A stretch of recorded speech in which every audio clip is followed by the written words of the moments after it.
Hello, my dear friends. What if I told you that Queen Elizabeth I, famous for her royal beauty, lived in a time where bathing was more of a luxury than a must? How did she, and everyone else in the 16th century, manage without modern showers?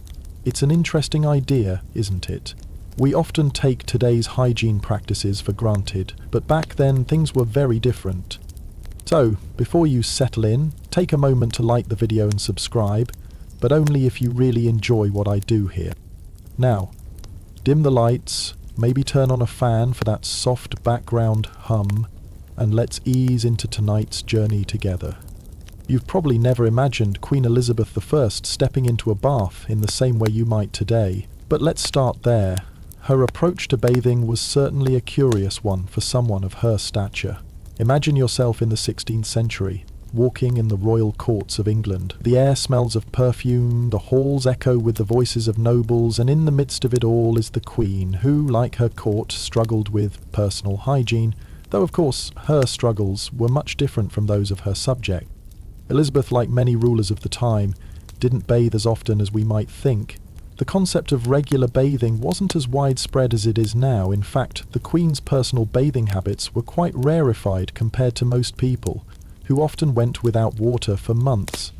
Queen Elizabeth, however, did bathe at certain intervals, though not as frequently as her more modern counterparts. She would have had access to grand private bathing facilities, but whether or not she bathed regularly is something historians still argue about. Some claim she bathed once every few months, others assert that she did so even less.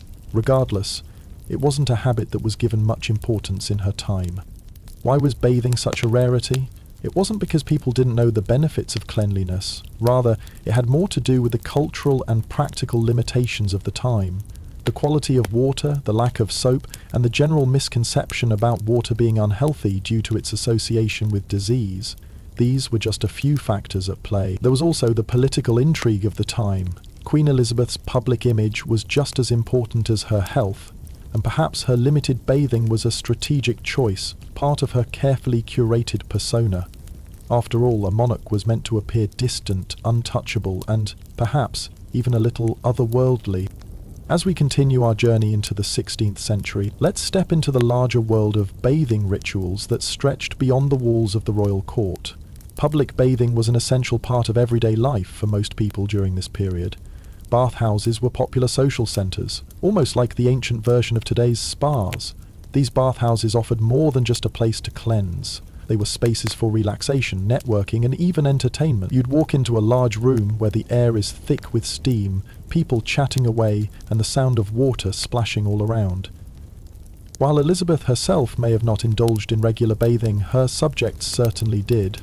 Bathhouses were common in major cities, particularly in places like London, where people would visit to wash away not just dirt, but also the cares of daily life. These bathhouses, however, weren't quite like the elegant, modern facilities you might imagine today. In fact, they were often quite dirty themselves. The water wasn't always changed between visitors, and the floors could be slippery with oils and grime. In fact, historians still debate how much the people in the 16th century knew about cleanliness. Some argue they were aware of the importance of hygiene, but simply lacked the means or understanding to maintain it effectively. Others suggest that the general public was not too concerned about personal cleanliness, particularly when it came to lower classes who didn't have the luxury of privacy in their bathing habits. Despite their significance, bathhouses faced a significant amount of skepticism and controversy. By the end of the 16th century, many cities began to shut down public bathhouses.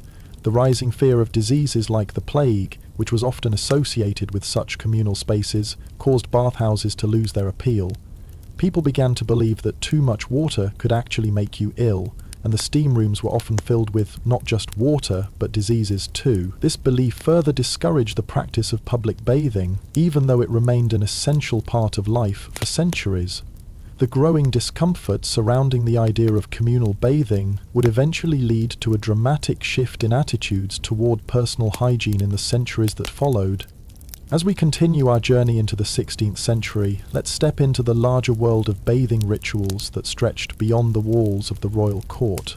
Public bathing was an essential part of everyday life for most people during this period.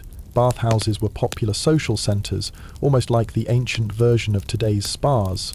These bathhouses offered more than just a place to cleanse. They were spaces for relaxation, networking, and even entertainment. You'd walk into a large room where the air is thick with steam, people chatting away and the sound of water splashing all around. But while this may sound like a pleasant, soothing experience, it was anything but. The concept of bathing in the 16th century was vastly different from what we know today. While modern bathhouses are places of cleanliness and luxury, the bathhouses of the 1500s were often considered somewhat unsanitary. The practice of communal bathing was widespread in many parts of Europe, and these bathhouses became crucial social hubs, especially in cities like London. You could find them in nearly every town, and for a small fee, anyone could come in, disrobe, and immerse themselves in the steamy, often murky waters. These spaces weren't just places to wash. They were also where people would conduct business, socialize, and sometimes even enjoy food and drinks. If you were a member of the lower classes, public bathhouses were probably your only option for cleanliness. The wealthy had the luxury of private bathrooms, but for most, public bathhouses were the norm. In these bathhouses, the water wasn't always fresh. In fact, it was often reused, and sometimes not even heated. If you were unlucky, you could end up in a bath with water that had already been used by multiple people. This wasn't ideal for cleanliness, and many bathhouses were likely quite unsanitary. Adding to this, the floors of these bathhouses were often slippery with oils, dirt, and the remnants of soap. It wasn't uncommon for the bath water to become cloudy with the filth of the day.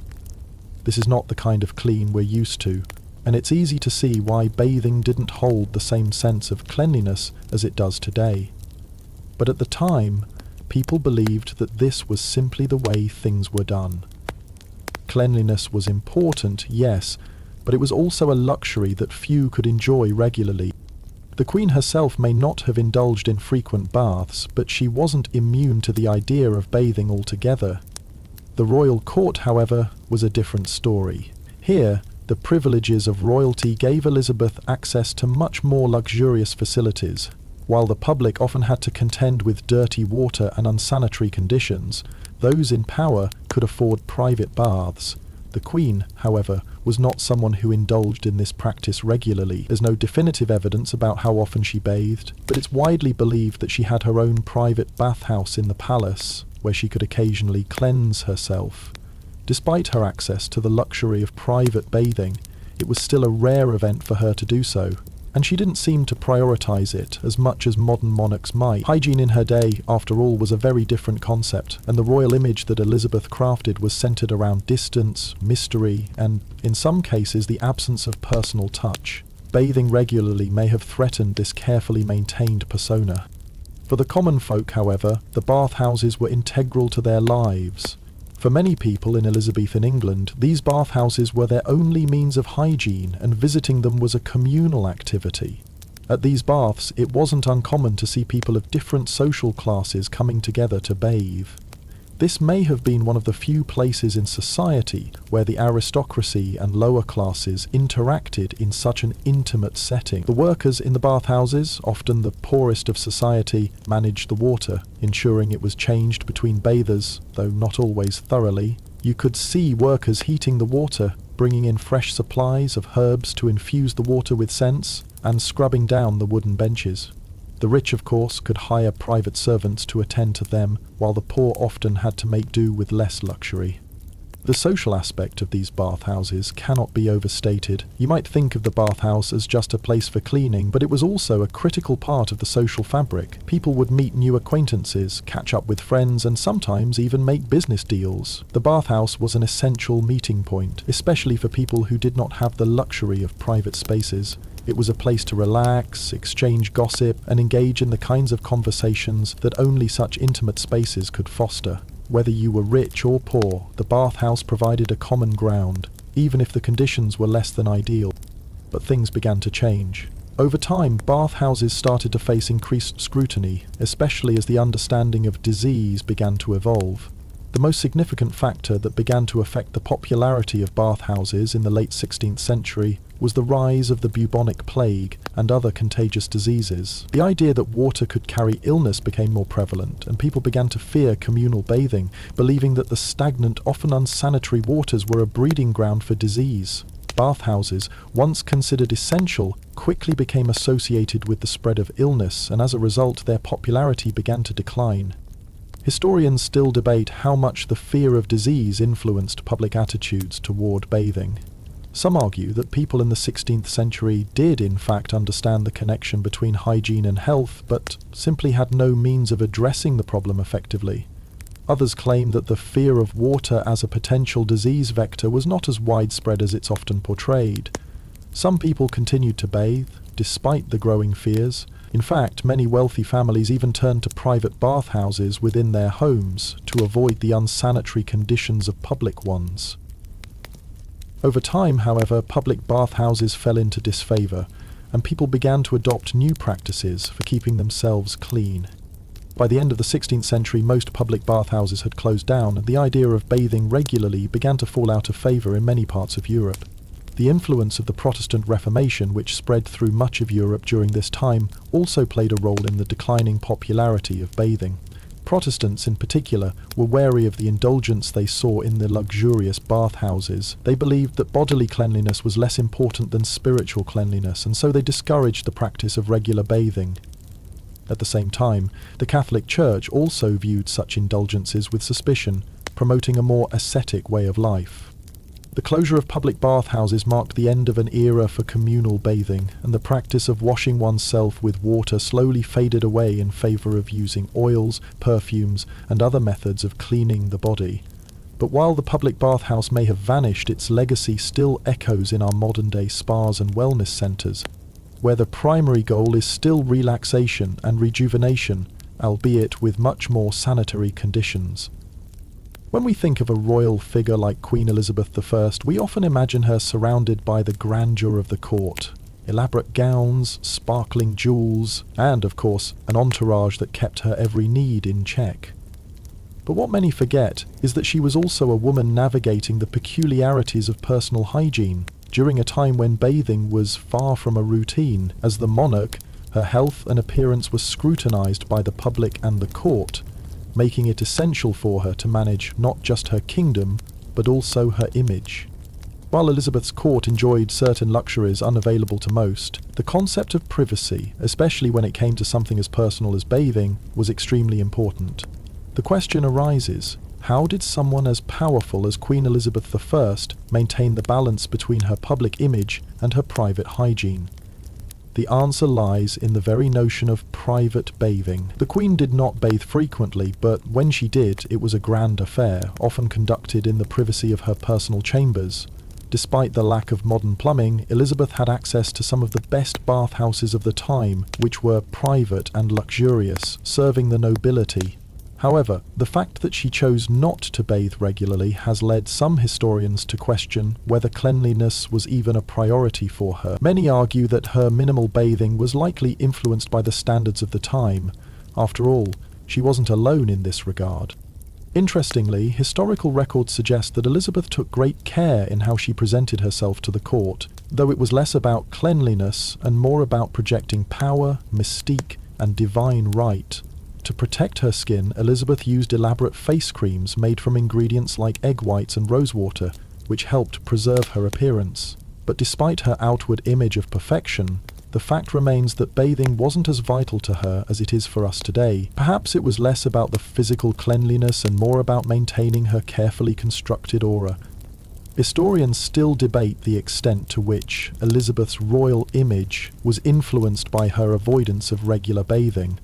Some suggest that her rare bathing practices could have been a strategic decision to maintain an aura of untouchability and to preserve her political power. After all, Queen Elizabeth was keenly aware of the way she was perceived. Bathing for the monarch wasn't just about personal hygiene, it was about maintaining a facade of purity and distance, keeping herself apart from the more earthly concerns of the common people. What's fascinating is how, during a time when physical cleanliness was less prioritized, royal figures like Elizabeth used cleanliness as a tool to further their own political agendas. The royal bath rituals were not the same as those in the common populace, where people often had little to no privacy. At court, Elizabeth and other royals enjoyed exclusive bathhouses, often located within their palaces. These bathhouses were luxurious by the standards of the day, designed to provide both comfort and security. Privacy was paramount, and only the most trusted servants were allowed to assist in these rare moments of personal care. The bathing area itself would have been lavishly decorated, perhaps with rich tapestries, marble or stone flooring, and an array of aromatic oils to create an air of luxury. These private baths were much different from the public bathhouses, where people of all social classes shared the same space. In these royal settings, bath time could be a moment of peace and solitude, but it could also be a way of reinforcing the Queen's status. In fact, public records from the time show that Elizabeth's court was obsessed with cleanliness, not for hygiene's sake, but as a matter of royal image. The court's obsession with cleanliness was often outwardly expressed in the form of scented oils, perfumes, and even the cleanliness of the Queen's clothing. Rather than frequent bathing, the nobility would often use oils and scented powders as substitutes. These items were seen as symbolic of both wealth and cleanliness, and they served as a way for Elizabeth to ensure she never appeared less than pristine. Of course, the royal clothes themselves, which were often extravagant, could be a hassle to keep clean. Maintaining them required constant care, and the monarch's wardrobe had to be spotless at all times to meet the high expectations of the public. When Elizabeth did bathe, it was more than just a routine, it was an event. Bathing, especially for a royal, was an affair surrounded by protocol, and often required assistance from multiple servants. They would draw the water, make sure it was warm, and add various herbs, oils, or even wine to enhance the bathing experience. There's even evidence to suggest that some royal bathers used perfumes or scented oils specifically to mask the smells of body odour, which were commonplace in a time when regular washing wasn't the norm. Beyond Elizabeth's court, many other royals, such as Queen Catherine de' Medici in France, practiced similar forms of hygiene. But again, it was less about cleanliness and more about social norms. The royals of the time were often concerned with projecting an image of purity, despite not necessarily practicing it themselves. What's curious is how the aristocracy's understanding of hygiene differed from the common people's. While the nobility might have had the luxury of private baths and servants to assist them, the poor had to make do with far fewer resources. They often relied on public bathhouses, which were neither clean nor private. Yet there was a fascinating social divide between these groups. The royals used hygiene as a form of social distinction, while the lower classes could only dream of such luxuries. The difference in bathing practices between the royal court and the commoners is stark. For the people living in the rural parts of England, regular access to water was rare, and it was often the case that people would go months without bathing, relying instead on herbal remedies, oils and perfumes to mask any unpleasant odours. Historians still argue whether the common folk in Elizabethan England truly understood the importance of hygiene in the same way we do today, or if it was simply a matter of available resources and practical limitations. Ultimately, the Queen's approach to bathing and personal hygiene serves as a reflection of both the time in which she lived and the image she cultivated. Elizabeth's rare bath times weren't about vanity, they were about power, mystery, and maintaining her divine status. Her court, filled with luxurious clothing, perfumes, and oils, was just as much a symbol of her reign as her rare and private bathing rituals. These acts, small as they may seem, helped keep the illusion of purity intact, and that, in itself, was a powerful tool in her political and social arsenal. For Queen Elizabeth I, cleanliness was not just a matter of health, it was a strategic decision to maintain her public image as the Virgin Queen, untouched, unblemished, and eternally pure. Now that we've delved into the royal image and Elizabeth I's limited bathing practices, it's time to explore one of the most important elements of 16th century personal hygiene: the bathhouses. Bathhouses were not just places to cleanse one's body, they were centres of community and culture. Across Europe, but especially in major cities like London, these bathhouses were where people gathered to cleanse not just their bodies, but also their spirits and minds. Whether you were a noble or a commoner, the bathhouse was often the only place where you could escape the chaos of daily life and indulge in a few moments of peace. Bathhouses were more than just functional, they were an experience in and of themselves. Picture yourself entering one of these establishments. The air is thick with steam as you step into a room full of people, all engaged in different activities. The water, often heated by large stoves, swirls with scents of oils, herbs and perfumes. The sounds of laughter and conversation fill the air as bathers, some fully immersed in the water, others lounging on stone benches, talk about their daily lives, catch up with old friends, or even engage in business transactions. These bathhouses were as much social hubs as they were places for personal care. In these public spaces, people from all walks of life could mingle, nobles could be seen relaxing alongside commoners, and business deals were often made in the steamy, fragrant atmosphere. The wealthy often had private rooms within the bathhouse where they could retreat for a more exclusive experience. The bathhouses were places to unwind and take part in some of the only social interaction that took place outside of one's immediate family or professional life. In this regard, the bathhouse was an essential part of life for the people of the time, providing a sense of community and relief from the burdens of day-to-day existence. But what about the cleanliness of these bathhouses? The water, which was often reused, was a topic of much debate. Despite being a communal space, the bathhouses were considered to have healing properties. The belief at the time was that the steam and warmth of the water could help cleanse both the body and the soul. In fact, bathhouses were often viewed as places of both physical and spiritual purification. People believed that bathing in these communal spaces could rid the body of harmful humours, the invisible forces that were thought to cause illness. It was believed that the body's balance of humours, blood, phlegm, black bile and yellow bile, was crucial to good health, and bathing was one way to ensure that balance was maintained. However, despite these beliefs in the healing properties of the bathhouse, the conditions were far from ideal. The water was often not changed between bathers, leading to an environment where disease could easily spread. The floors were frequently slippery with oils, and the air itself was thick with the heat and humidity of the steam. Bathers would often use herbal oils to cover up unpleasant body odours, which helped to mask the smells of the overcrowded space. But with all this in mind, one could hardly argue that these public bathhouses were truly clean. In fact, they were breeding grounds for diseases, which led to a growing skepticism about the practice of communal bathing in the latter half of the 16th century. Historians still argue about how aware the general public was of the connection between poor hygiene and the spread of disease. Some suggest that the people of the time had no understanding of germ theory and didn't realise that unsanitary conditions in the bathhouses contributed to the spread of illnesses. Others contend that people were more aware of the risks, but had no choice but to continue bathing in these communal spaces due to the lack of alternatives. After all, if you were a commoner, where else could you go to get clean? The wealthy had private bathhouses in their palaces, but for most, the bathhouse was their only option. One of the most significant events in the decline of public bathhouses came in the form of the bubonic plague, which devastated Europe in the 16th century.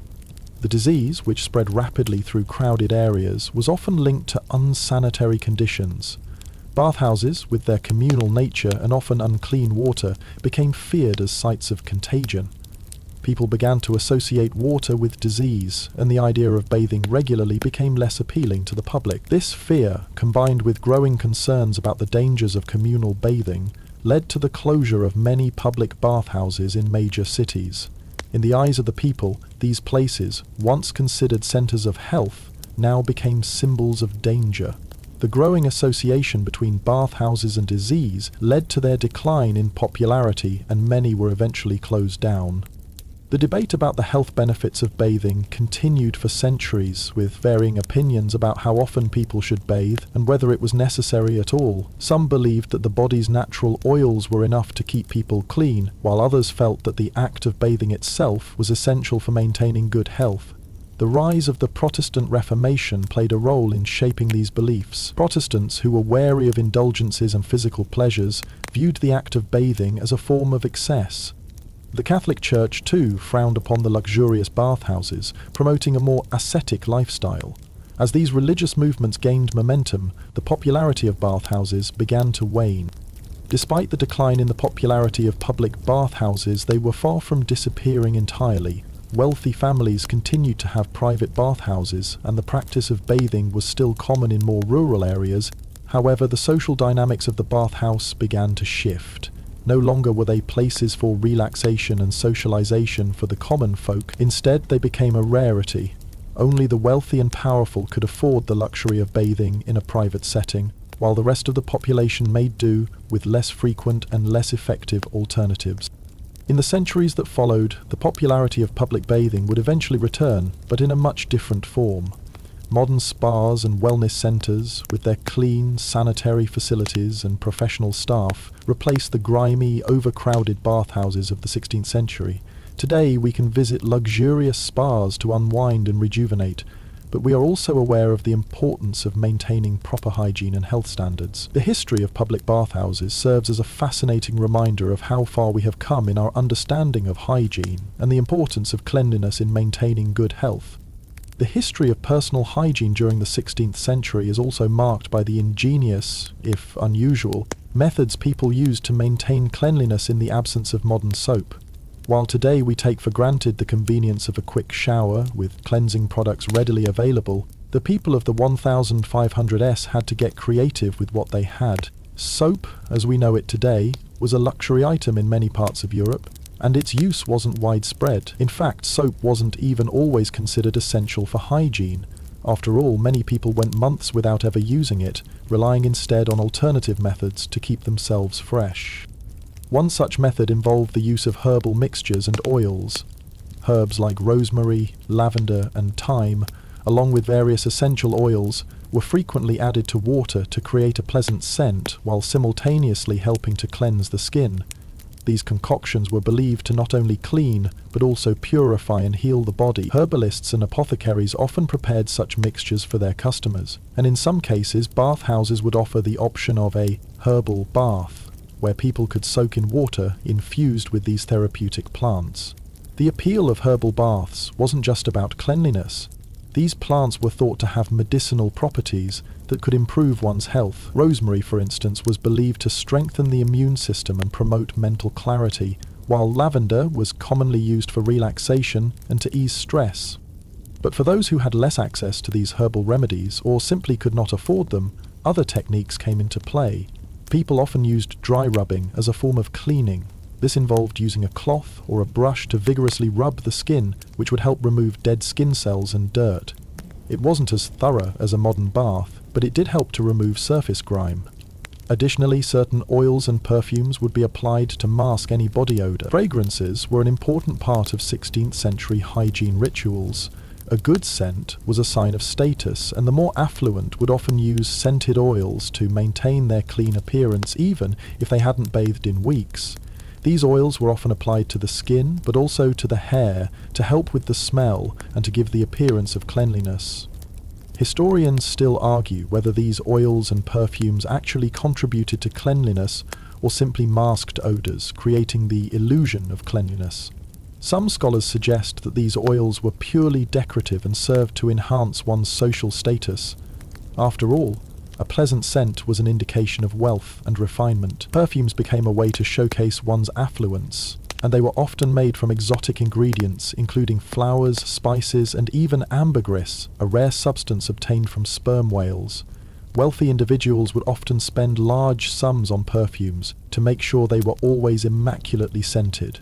A far cry from the functional soap we rely on today. This leads to the question, what did people of the time think about their hygiene? Did they consider themselves dirty, or were they just adhering to the standards of cleanliness set by their society?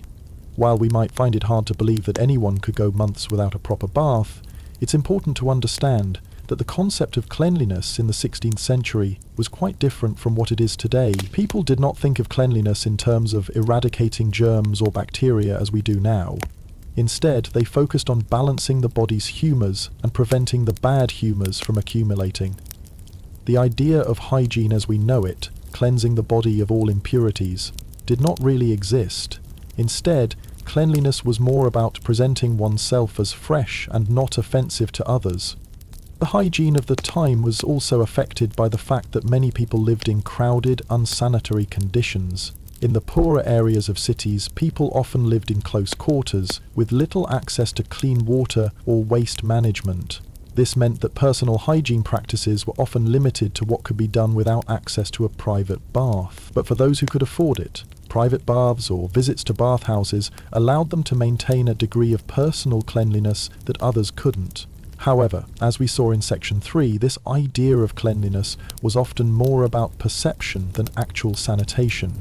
The wealthy could afford to buy perfumes and oils, while the poor had to make do with whatever they could find to cleanse themselves. The wealthy, of course, also had access to better living conditions, so their standards of cleanliness were naturally higher than those of the general population. Historians still debate how much personal hygiene really mattered to people of the time. Some argue that people were more focused on their outward appearance and maintaining social status than on true cleanliness.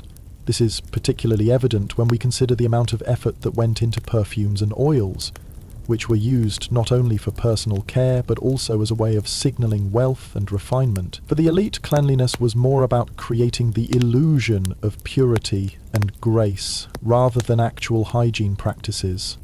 In a time when the body was often viewed as a vessel for sin, cleanliness was also connected to ideas of purity.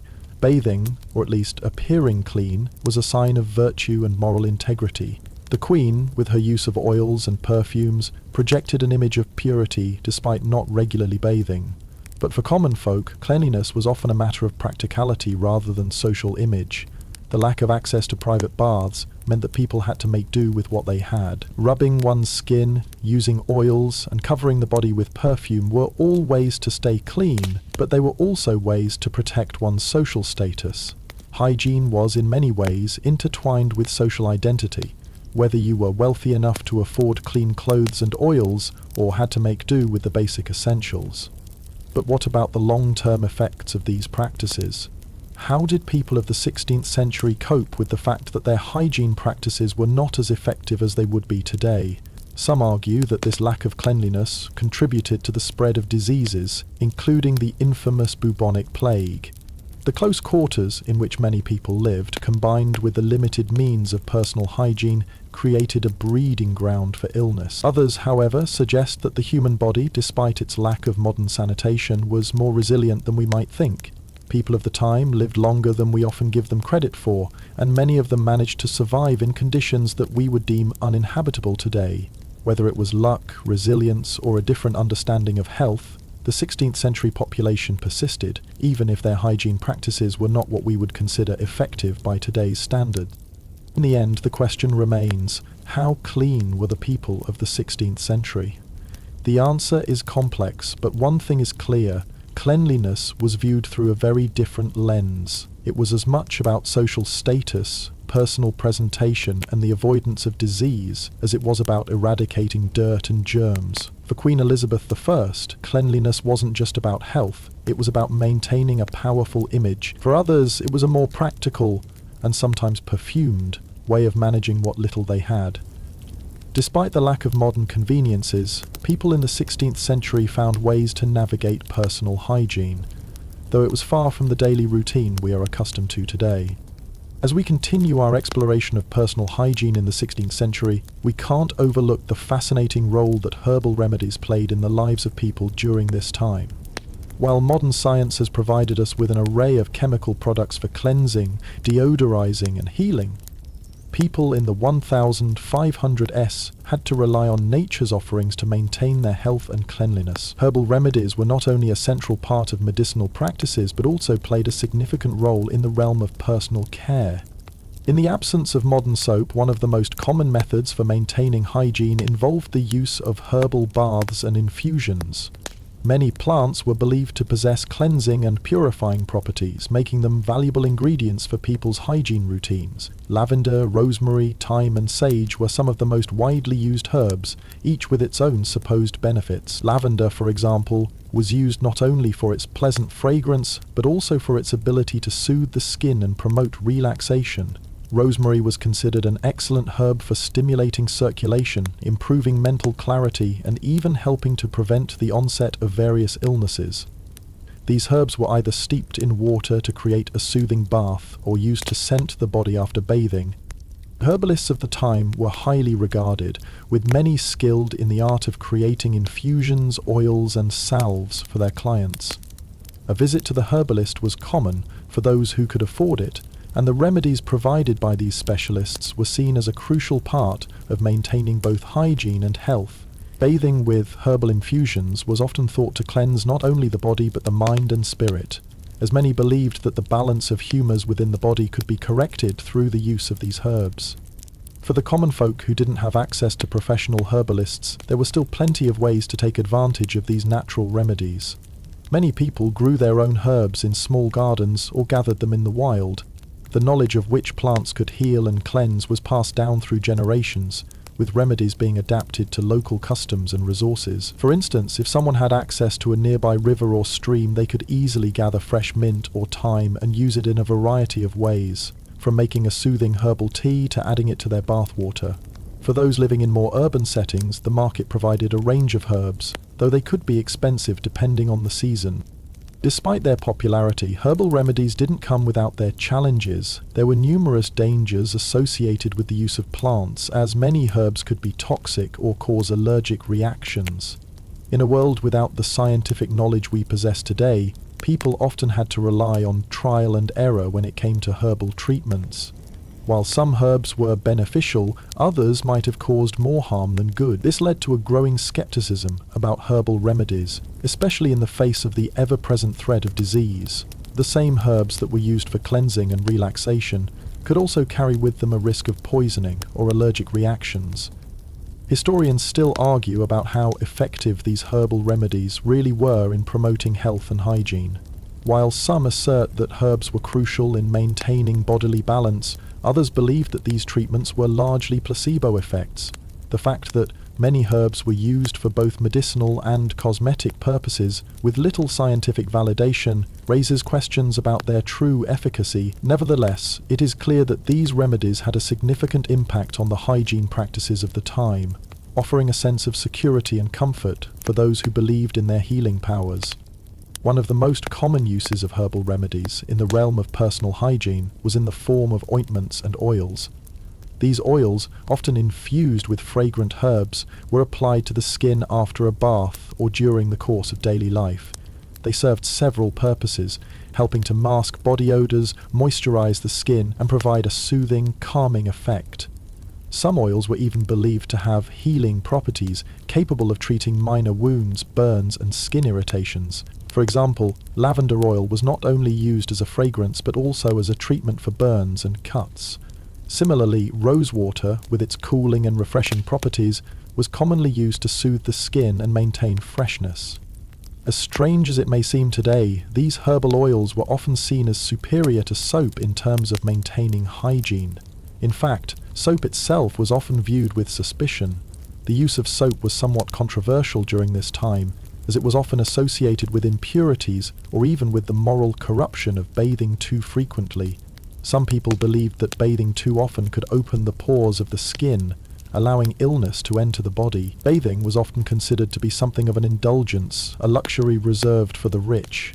Soap was often seen as unnecessary for the common folk, who would use oils, perfumes, and natural remedies to maintain cleanliness.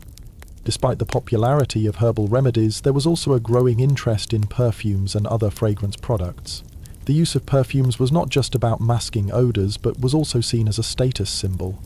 Just as today's luxury perfumes are often associated with wealth and elegance, so too were fragrances in the 16th century. Wealthy individuals could afford to purchase imported fragrances, often made from exotic flowers, spices, and even animal products. For example, ambergris, a waxy substance produced in the intestines of sperm whales, was highly prized for its scent and was used in many perfumes of the time. These fragrances were often used not only by the upper class, but also by merchants and wealthy artisans who wanted to project an image of refinement and success. Yet, for all the luxury and intrigue surrounding perfumes and herbal remedies, there remained a stark contrast between the wealthy and the poor when it came to access to such products. The rich could afford the finest perfumes, oils, and herbal baths, while the common folk often had to make do with what they could gather from their gardens or purchase at local markets. Still, the appeal of these natural remedies remained widespread, and people from all walks of life sought out herbalists and apothecaries for advice on how to maintain their personal cleanliness and avoid the foul odours that were so commonly associated with poverty. So, while soap and water might seem like the most straightforward solution to maintaining hygiene today, it's clear that in the 16th century people relied on the wisdom of nature to keep themselves clean.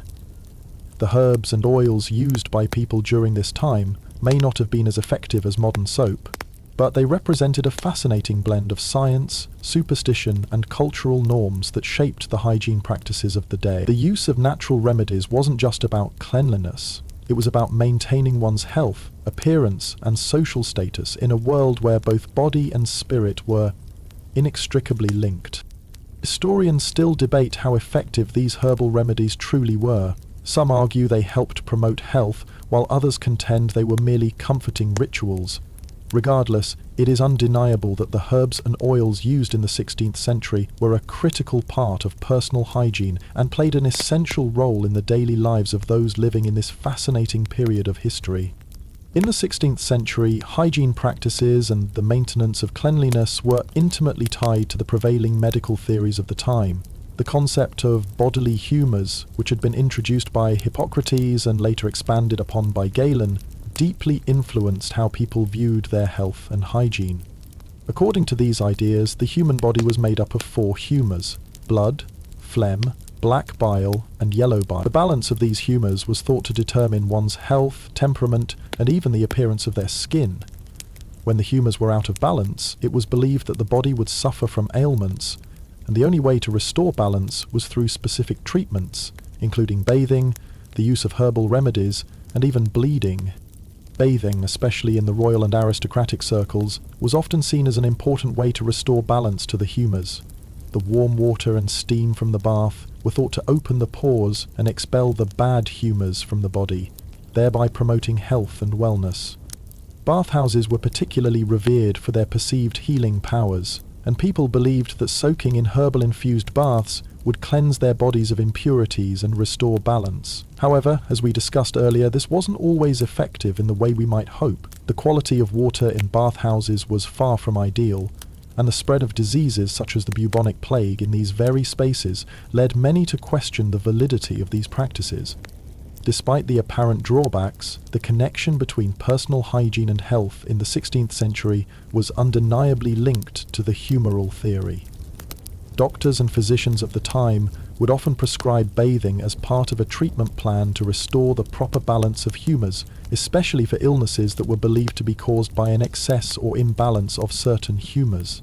Interestingly, this reliance on humoral theory began to fade in the late 16th and early 17th centuries, as medical practices and scientific understanding began to evolve. However, the lingering influence of these ideas can still be seen today in the holistic and natural approaches to wellness that emphasize balance, cleansing, and harmony with nature. Historians still debate how much the humoral theory really shaped people's hygiene practices. Some suggest that it played a central role in influencing the design and use of bathhouses, while others argue that hygiene practices were more influenced by cultural and social norms than by medical theory. Regardless of the specific influence, the humoral theory's impact on hygiene is undeniable. People in the 16th century believed that their health depended on the proper balance of their bodily humours, and they used the tools available to them, such as baths, herbs, and oils, to try to maintain their balance. The belief in humoral imbalance didn't just influence bathing rituals, but also extended to dietary choices and lifestyle habits. People would use food and drink to correct their humoral imbalances. For example, individuals suffering from what was thought to be an excess of phlegm might have been advised to eat spicy foods or drink alcohol to counteract the condition. In contrast, someone believed to have too much yellow bile might have been recommended to eat more cooling foods such as cucumbers or dairy products. This holistic approach to health, where everything from food to bathing was viewed as a method of balancing the body's humours, persisted for centuries, even as scientific advancements began to challenge and eventually replace the humoral theory. This intertwining of health, hygiene, and social norms reflects the complex and often contradictory attitudes towards cleanliness in the 16th century. On the one hand, the medical establishment believed in the curative power of bathing and herbal remedies. On the other hand, the lack of scientific understanding and the prevalence of harmful practices, such as the use of unclean water in public bathhouses, meant that these practices were far from ideal. Bathing, which was intended to promote health, could easily lead to illness if done in unsanitary conditions. As the 16th century progressed, however, the growing awareness of the connection between hygiene and disease began to shift attitudes. The increasing fear of diseases, such as the bubonic plague, which spread rapidly in crowded, unsanitary environments, led to a growing reluctance to bathe in public spaces. Bathhouses, once revered for their healing properties, became increasingly viewed as dangerous and unhealthy. Historians still argue whether this shift in perception was driven more by fear of disease or by a changing understanding of what constituted good hygiene. Some suggest that it was a combination of both, as the rise of medical theories around contagion and infection, coupled with the devastation caused by the plague, led to the eventual decline of public bathing. This fear of disease was not limited to the general populace. Even the wealthy and powerful who had access to private bathhouses began to become more cautious about the practice. The idea of frequent bathing fell out of favour as people believed that it could weaken the body's natural defences by opening the pores and allowing disease to enter. This view persisted for several centuries, and it wasn't until the 18th century that the idea of regular bathing began to make a return. In the wake of the decline of public bathhouses, people began to turn to other methods of maintaining cleanliness. The use of perfumes and oils, which had been an important part of personal hygiene for the wealthy, became even more popular. These fragrant oils, which could mask body odour and give the appearance of cleanliness, allowed people to maintain a sense of personal hygiene without the need for frequent bathing. For many, the use of perfumes became a substitute for actual washing, a way to appear clean without the associated risks of waterborne diseases. The connection between cleanliness and disease would eventually lead to a more scientific understanding of hygiene. In the centuries following the 16th century, medical breakthroughs in microbiology and germ theory would change the way people approached personal care.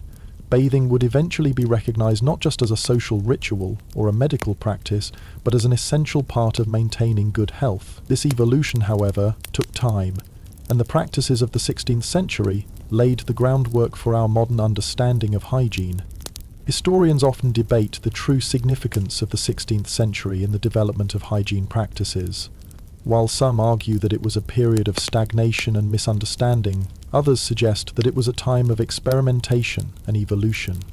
The hygiene practices of the time, from herbal baths to perfumes, were not just attempts to stay clean.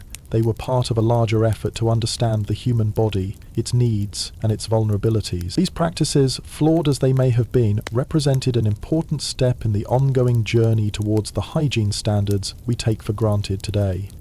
As we move further into the intricacies of 16th century hygiene practices, we begin to see how cultural and religious influences shaped people's approach to personal cleanliness. In many ways, the way people viewed cleanliness was deeply influenced by societal norms, religious beliefs, and moral codes. Bathing wasn't simply a physical activity, it had deep social and spiritual significance. In particular, the Christian teachings of the time had a profound impact on the way cleanliness and purity were regarded. For the common folk, the concept of cleanliness was often tied to religious beliefs. Christianity, with its emphasis on the purity of the soul and the importance of spiritual cleanliness, influenced how people approached their physical cleanliness. Bathing, when it occurred, was not just about cleansing the body, but also about purging sin and maintaining spiritual purity. In many cases, the Church discouraged the regular practice of bathing, associating it with indulgence and vanity. The belief was that excessive concern with the body could distract from the focus on the soul and the afterlife. This notion was particularly prevalent during the period of the Protestant Reformation, which swept across Europe in the 16th century. Reformers like Martin Luther and John Calvin were wary of physical indulgences, viewing the body's concerns as secondary to the moral and spiritual health of the individual. The Catholic Church too had a complex relationship with bathing. On the one hand, the Church promoted the idea of bodily cleanliness as a form of moral discipline and spiritual purification. On the other hand, there was a growing concern that excessive bathing might lead to immoral behaviour. In the late medieval period, the Church had even gone so far as to associate bathing with sinful behaviour. particularly when it came to the public bathhouses. Bathhouses, with their relaxed and social atmosphere, were sometimes seen as places where promiscuity and other morally questionable behaviors could occur. This led to a shift in attitudes toward public bathing in the 16th century. Despite the church's stance, the wealthy and powerful did not entirely forsake the practice of bathing. In fact, royal courts, including Queen Elizabeth's, continued to view hygiene as a status symbol. However, the concept of cleanliness remained closely tied to notions of purity and morality. For the rich, cleanliness was a way to maintain their elevated social position, while for the poor, it was an ongoing struggle to stay as clean as possible with limited resources. The disparity between the cleanliness of the rich and poor was stark, and this division further reinforced the social hierarchy of the time. Cleanliness, or the lack thereof, became a visible marker of one's place in society. While the religious and cultural attitudes of the time made bathing an infrequent practice, it was not entirely absent. In fact, the wealthy, particularly in the royal courts, had access to private bathhouses, where they could bathe in relative luxury and privacy. Queen Elizabeth, despite her tendency to bathe infrequently, had access to the finest personal hygiene practices available. The royal court often indulged in expensive perfumes and oils, which were used to maintain cleanliness and mask any unpleasant body odors. These luxurious products were seen as symbols of wealth and refinement. The court of Elizabeth I was not just about political power, it was also a place of cultural and social display, where appearances and personal presentation were paramount. While the monarchs and nobility had access to better hygiene products and facilities, for the average person, public bathhouses were the most common way to bathe. These bathhouses were far from the luxurious spaces used by the wealthy. Often the water was reused and the conditions could be quite unsanitary. The bathhouses were not just places for bathing, they were also social spaces where people gathered to relax, gossip, and socialize. However, with the rise of fears about disease, particularly the bubonic plague, public bathhouses came under increasing scrutiny. The growing association between bathhouses and disease led to the eventual decline in their popularity. The fear of contagion became so strong that many public bathhouses were forced to close their doors, and people began to look for alternatives to communal bathing. Despite these challenges, personal hygiene in the 16th century was still an important part of daily life.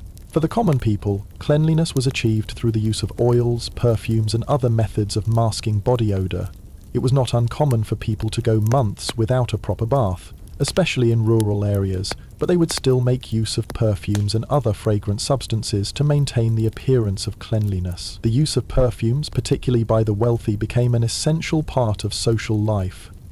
Perfumes were used not just for hygiene, but also as a status symbol, with exotic ingredients and intricate fragrances being highly prized. Historians still debate the role of religious influence in shaping hygiene practices during the 16th century. Some argue that the Church's view of cleanliness as a moral issue led to the declining popularity of public bathing, while others suggest that the social and economic realities of the time were more influential. The disparity in access to hygiene facilities between the rich and poor certainly played a significant role in how cleanliness was viewed. The wealthy had the luxury of private baths, perfumes and oils, while the poor had to rely on more rudimentary methods to stay clean. What is most striking about this period is how the concept of cleanliness was intertwined with social, political and religious concerns. For Queen Elizabeth and other monarchs, cleanliness was a way to project power, status, and purity. For the average person, cleanliness was more about survival, using whatever resources were available to maintain a degree of personal hygiene. The very notion of what it meant to be clean was shaped by both the cultural attitudes of the time and the practical realities of daily life. The combination of religious influence, social hierarchy, and the medical theories of the time created a unique understanding of hygiene that was vastly different from our own. In the end, the 16th century was a time of great disparity when it came to personal hygiene. While the rich could afford luxurious bathing rituals, the poor had to make do with what they had. The Church's influence on the practice of bathing added a layer of moral and spiritual complexity to the issue of cleanliness. And as we've seen, hygiene practices during this time were deeply connected to the prevailing medical theories, particularly the concept of humoral imbalance. Bathing, oils and perfumes were all part of a larger cultural and social system that sought to maintain purity, balance and social order. The social divide in hygiene practices during the 16th century wasn't limited to just access to bathhouses or perfumes, it also extended to how people in different classes viewed cleanliness. While Queen Elizabeth I and the nobility had access to luxurious bathing facilities and private baths, the common folk were left to rely on much simpler, often less effective means of maintaining personal hygiene. This stark contrast between the elite and the working class shaped both the physical and social experiences of hygiene during the time. For the upper class, cleanliness was not just a matter of health, it was a symbol of status and refinement. Wealthy individuals, including royalty, could afford private bathhouses where they could indulge in luxurious experiences. These bathhouses, often located within royal palaces or large estates, were designed to provide the ultimate in comfort and privacy. Queen Elizabeth I, for example, had her own private bathing area, where she could bathe in relative comfort, away from the prying eyes of the public. However, despite the privilege of private bathing, it is still widely believed that Elizabeth, like many in her court, did not bathe as frequently as we might expect. The nobility had other means of maintaining their cleanliness and image. Oils, perfumes, and scented waters were essential for the elite to maintain their clean appearance, even when they weren't bathing regularly. The perfumes used by royalty were often made from exotic ingredients, including flowers, spices, and animal byproducts, making them both expensive and a clear marker of wealth. For the wealthy, cleanliness wasn't just about physical health, it was a way of presenting oneself as refined, cultured and powerful. The use of these luxurious products not only helped maintain hygiene, but also reinforced the social hierarchy, distinguishing the upper class from the lower classes. In contrast, the lower classes had to make do with far fewer resources. Public bathhouses were the primary option for the common people, but these establishments were often overcrowded, unsanitary and poorly maintained. The water in these bathhouses was frequently reused, and the floors were often slippery with oils and dirt. For the poor, personal hygiene was often a matter of practicality rather than luxury. Bathing in these public spaces was not about relaxation or indulgence, it was simply a necessity. Most people in the lower classes couldn't afford expensive perfumes or oils and had to rely on simpler methods, such as washing with herbal infusions or rubbing themselves with rough cloths to remove dirt and dead skin. Despite the unsanitary conditions of public bathhouses, they remained an essential part of life for the common folk. These bathhouses were not only places for personal hygiene, but also vital social spaces where people could interact with others from their community. The bathhouses served as gathering places where people could discuss news, conduct business, and even relax after a long day of work. In a society where personal space and privacy were often limited, the bathhouse provided a rare opportunity for socializing and connecting with others. For the lower classes, these bathhouses were a necessary escape from the hardships of daily life. Yet, as we saw in earlier sections, the growing fear of disease, particularly the spread of the bubonic plague, changed people's attitudes toward public bathing. The belief that water could carry disease led to a decline in the popularity of bathhouses, especially in cities where the plague was rampant. The association of water with disease meant that people began to avoid public baths, and bathing itself became less common. The shift away from public bathing marked a dramatic change in hygiene practices, as people began to turn to alternative methods for maintaining cleanliness.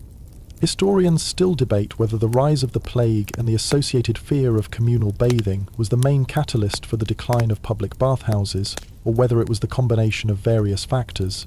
Some suggest that it was the growing awareness of disease transmission that led to the closure of many bathhouses, while others argue that the decline of public bathing was more closely tied to religious and cultural shifts in attitudes toward personal hygiene. Whatever the cause, it is clear that the fear of disease and the changing social dynamics led to the eventual abandonment of communal baths.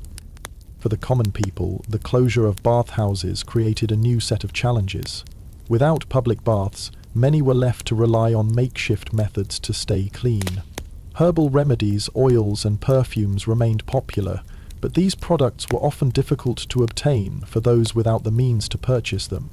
People in rural areas, where access to markets was limited, had to rely on natural resources such as herbs and mud to cleanse themselves. These methods were not as effective as a proper bath, but they were often the only options available.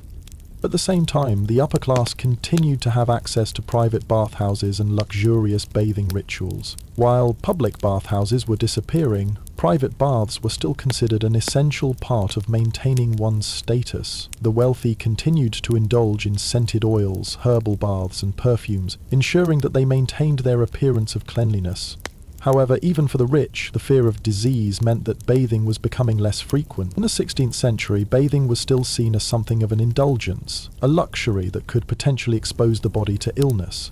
For many, avoiding public bathhouses and relying on perfumes and oils became the preferred method of staying clean.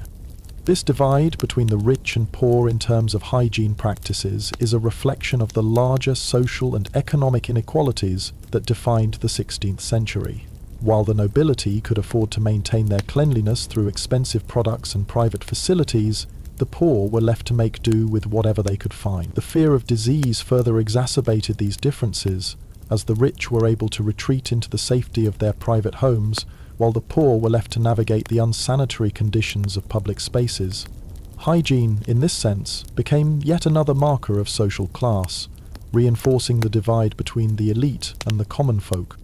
As we reflect on this period, it is clear that hygiene in the 16th century was deeply influenced by social, cultural, and religious factors. The practice of bathing was not just a matter of health, it was a complex issue tied to notions of purity, social status, and religious morality. While Queen Elizabeth and the nobility had access to private baths and luxurious products, the common people had to make do with public bathhouses and simpler methods of cleanliness. The divide between the rich and poor in terms of hygiene practices highlights the deep social inequalities of the time, and the fear of disease led to a shift in the way people approached personal hygiene.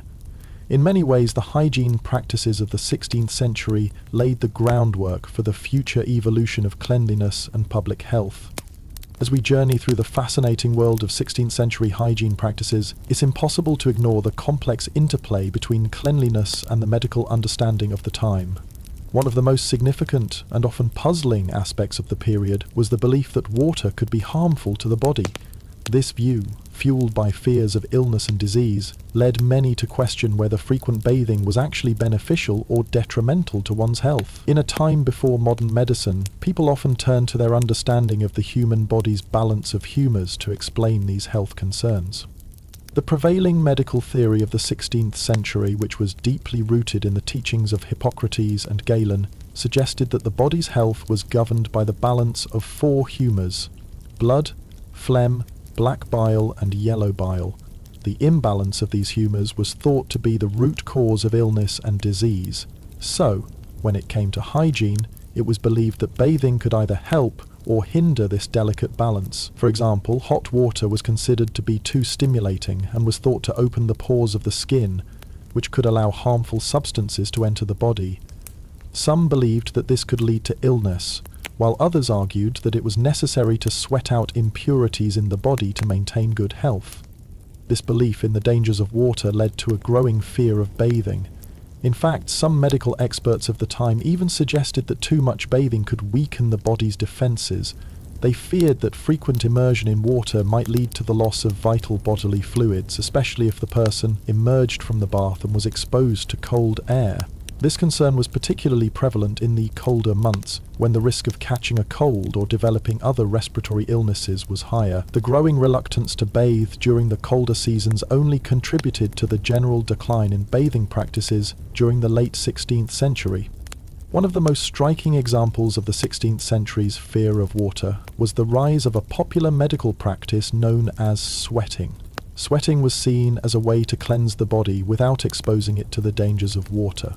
The process involved inducing a feverish sweat through the use of hot, dry heat, often in the form of saunas or hot rooms, without actually immersing the body in water. This method was believed to purify the body by promoting the expulsion of bad humours through the skin. Many people, including the wealthy and royal elites, turned to sweating as an alternative to bathing. Queen Elizabeth I herself was known to favour sweating treatments, which were thought to be safer and more beneficial than traditional baths. While the idea of sweating as a form of purification may seem strange to us today, it was rooted in the belief that maintaining the right balance of humours was the key to good health.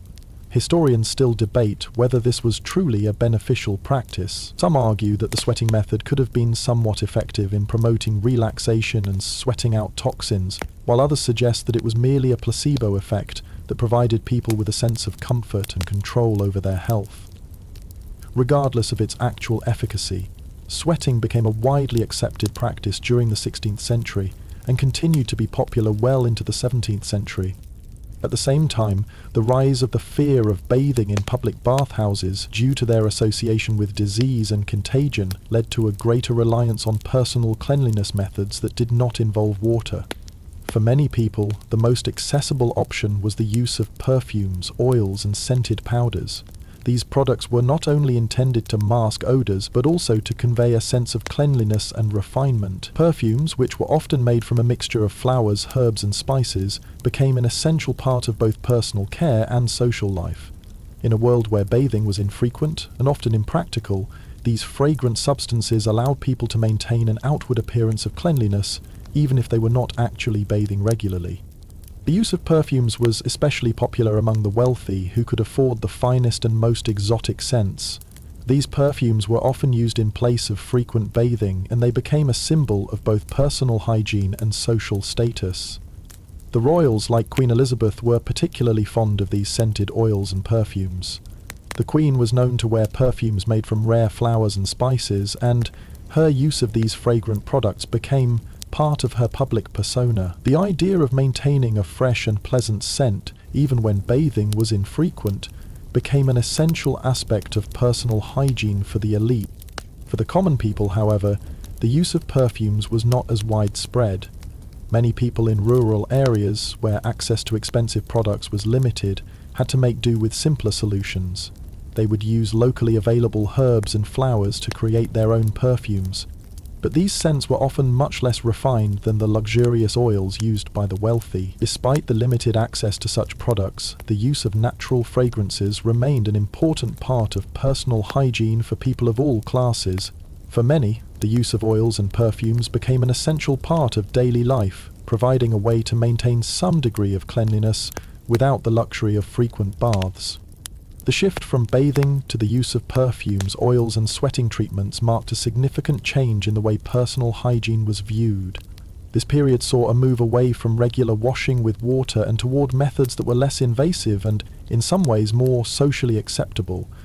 The fear of water, combined with the growing popularity of perfumes and the belief in the healing power of sweating, helped to reshape the hygiene practices of the time. These changes were not only influenced by medical beliefs, but also by cultural and social factors, as people sought ways to maintain cleanliness without exposing themselves to the potential dangers of water.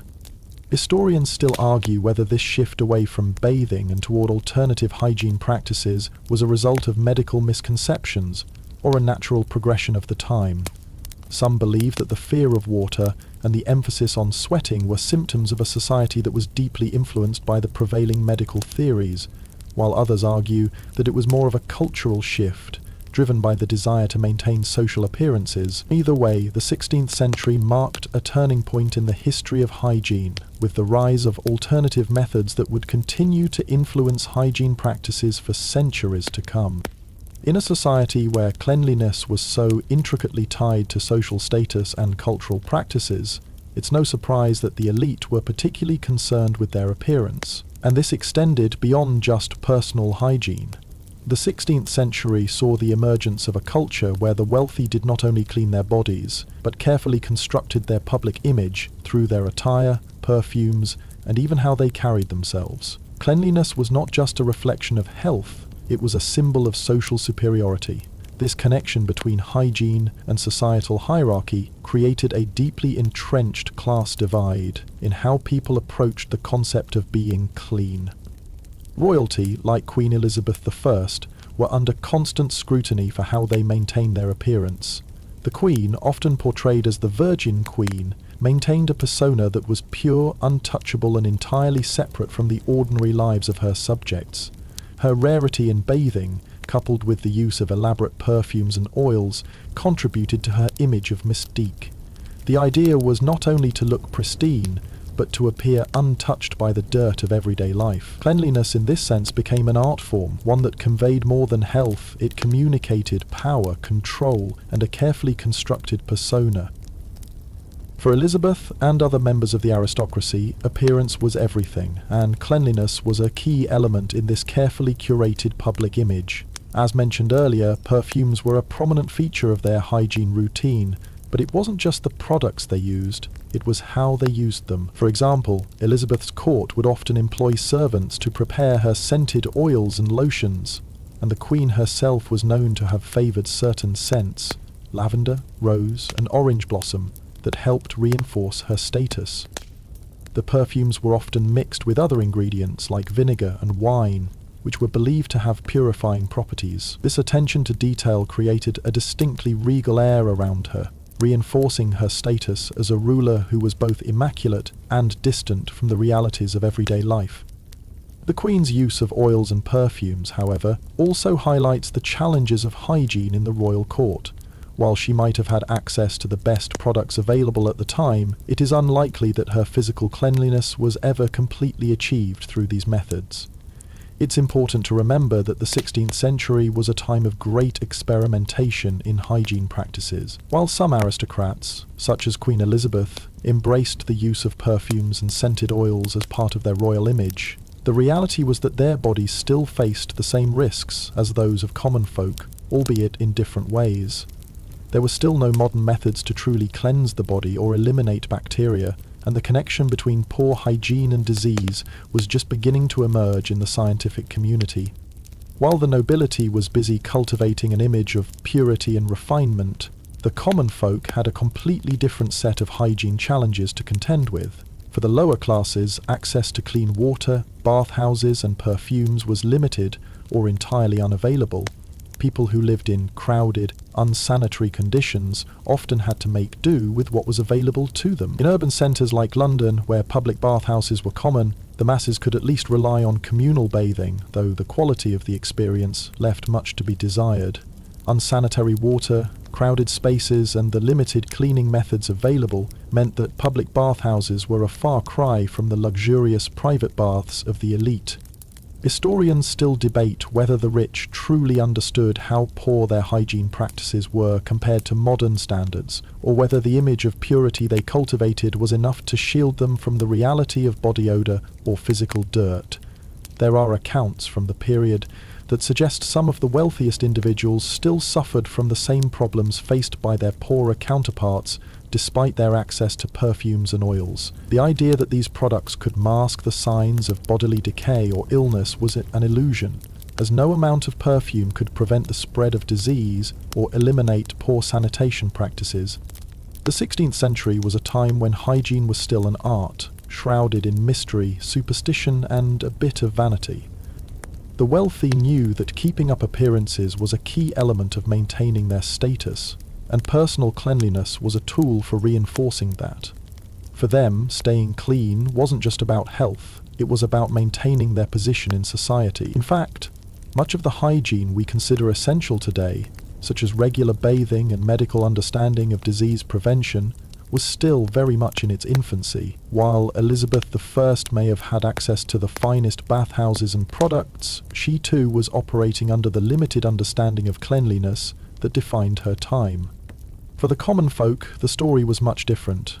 They had to rely on basic methods of cleanliness. Herbal rubs, infusions, and oils were their go-to resources, as well as whatever means they could afford or obtain.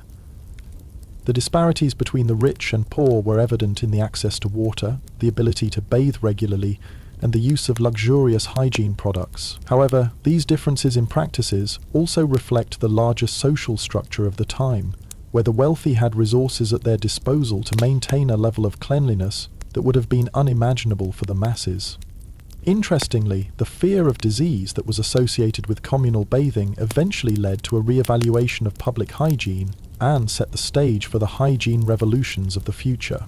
While Queen Elizabeth's royal court may have maintained an air of cleanliness through the use of perfumes and oils, the general population began to realize the importance of health, Cleanliness, particularly as the fear of disease, such as the bubonic plague, grew, the long-term consequences of this shift in thinking about cleanliness would ultimately lead to the scientific revolution of the 17th and 18th centuries, where the understanding of germs and hygiene would forever change how societies viewed the need for personal cleanliness. Historians still debate whether the disconnection between the rich and poor in terms of hygiene practices ever truly resolved itself, or if the gap simply shifted to different forms of cleanliness. The luxury of private bathhouses and expensive perfumes in the royal courts continued well into the 17th century, while the working class gradually adapted to the changes brought on by industrialization and new methods of sanitation. Regardless, the 16th century set the foundation for the hygiene practices we take for granted today, and the shifting attitudes towards cleanliness would play a significant role in shaping our understanding of personal health in the centuries to come. As we continue our exploration of 16th century hygiene practices, we now turn to a rather peculiar aspect of personal care during this period: the use of medical treatments to cleanse the body, including remedies that were believed to eliminate toxins or harmful humours. While we may think of these practices as strange today, they were based on the widely accepted medical understanding of the time, the theory of the four humours. This theory suggested that maintaining a proper balance of blood, phlegm, black bile and yellow bile was crucial to good health, and various treatments were used to either restore balance or rid the body of impurities. One of the most common ways to cleanse the body was through the use of medicinal purges. These could include drastic measures such as bloodletting, where a physician would drain blood from the patient to restore balance, or the administration of purgatives, laxatives, that were designed to clear the body of excess bile. While these treatments were often prescribed in the belief that they would improve health by purging the body of harmful substances, they were far from effective and sometimes dangerous. Yet, they were seen as essential tools in the pursuit of health and wellness. Bloodletting, in particular, was a widely accepted practice during the 16th century. It was believed to help regulate the humours and alleviate a variety of ailments. For example, if someone was suffering from an excess of hot humours, such as blood or yellow bile, bloodletting was considered a way to cool the body down. Physicians, particularly those trained in the ancient Greek and Roman medical traditions, would use leeches or lancets to draw blood, sometimes taking large quantities in a single session. Bloodletting was often used not only for medical conditions, but also for maintaining a balance of humours in the body and promoting overall wellness. Historians still debate how much these practices actually helped people, or whether they were more symbolic of the medical thinking of the time. Some argue that bloodletting and purging were effective in certain circumstances, particularly when treating conditions that involved fever or inflammation, while others contend that these treatments were largely harmful. The risks associated with bloodletting were well documented, and in many cases it did more harm than good. In fact, some historians suggest that the widespread use of bloodletting may have contributed to the death of several prominent figures of the time, including King Charles II of England. In addition to bloodletting and purging, other forms of bodily cleansing were common during the 16th century. The use of herbal remedies was widespread, and many people would take infusions of herbs like fennel, peppermint and elderflower to cleanse their bodies and promote better health. These herbs were believed to help expel excess humours or toxins from the body, and they were often taken in tea form or applied externally in the form of poultices or salves. While these remedies had some medicinal benefits, many herbs contain compounds that have proven to have healing properties. They were often used more for their symbolic value in the humoral system rather than for practical healing. The rise of these cleansing practices is deeply tied to the prevailing medical ideas of the time. The theory of humoral balance led many to believe that health could be maintained by carefully managing the humours within the body. If a person felt out of sorts or unwell, they would often turn to these methods to restore harmony. In many cases, the medical treatments of the time were far from effective, and the practices of purging, sweating and bloodletting often did more harm than good. Despite this, the belief in the humoral system and the importance of cleansing the body remained deeply ingrained in the medical culture of the time. One of the more curious aspects of 16th century hygiene was the belief in the use of urine as a medicinal remedy. While it may sound unusual today, urine was often used as a treatment for various ailments. People believed that urine contained valuable healing properties and that it could be used both internally and externally to treat a range of conditions. In some cases, urine was used to cleanse wounds or act as an antiseptic, while in others it was consumed to help cleanse the body from the inside out. This practice was not limited to the common folk. Some members of the aristocracy also believed in the medicinal power of urine. The idea behind this practice was that urine was a byproduct of the body's natural filtration system, and thus it was seen as a valuable substance for purging the body of toxins. The use of urine in medicine was not confined to the 16th century. It had been practiced for centuries before, and continued in some places well into the 17th and even 18th centuries. However, historians still debate whether urine had any real medicinal value, or whether it was merely a placebo that people believed would help them feel better. Modern science has shown that urine does not have the healing properties that people once believed, but during the 16th century, it was part of the broader cultural understanding of the body's natural processes. It was yet another way that people tried to manage their health using the tools and knowledge available to them at the time.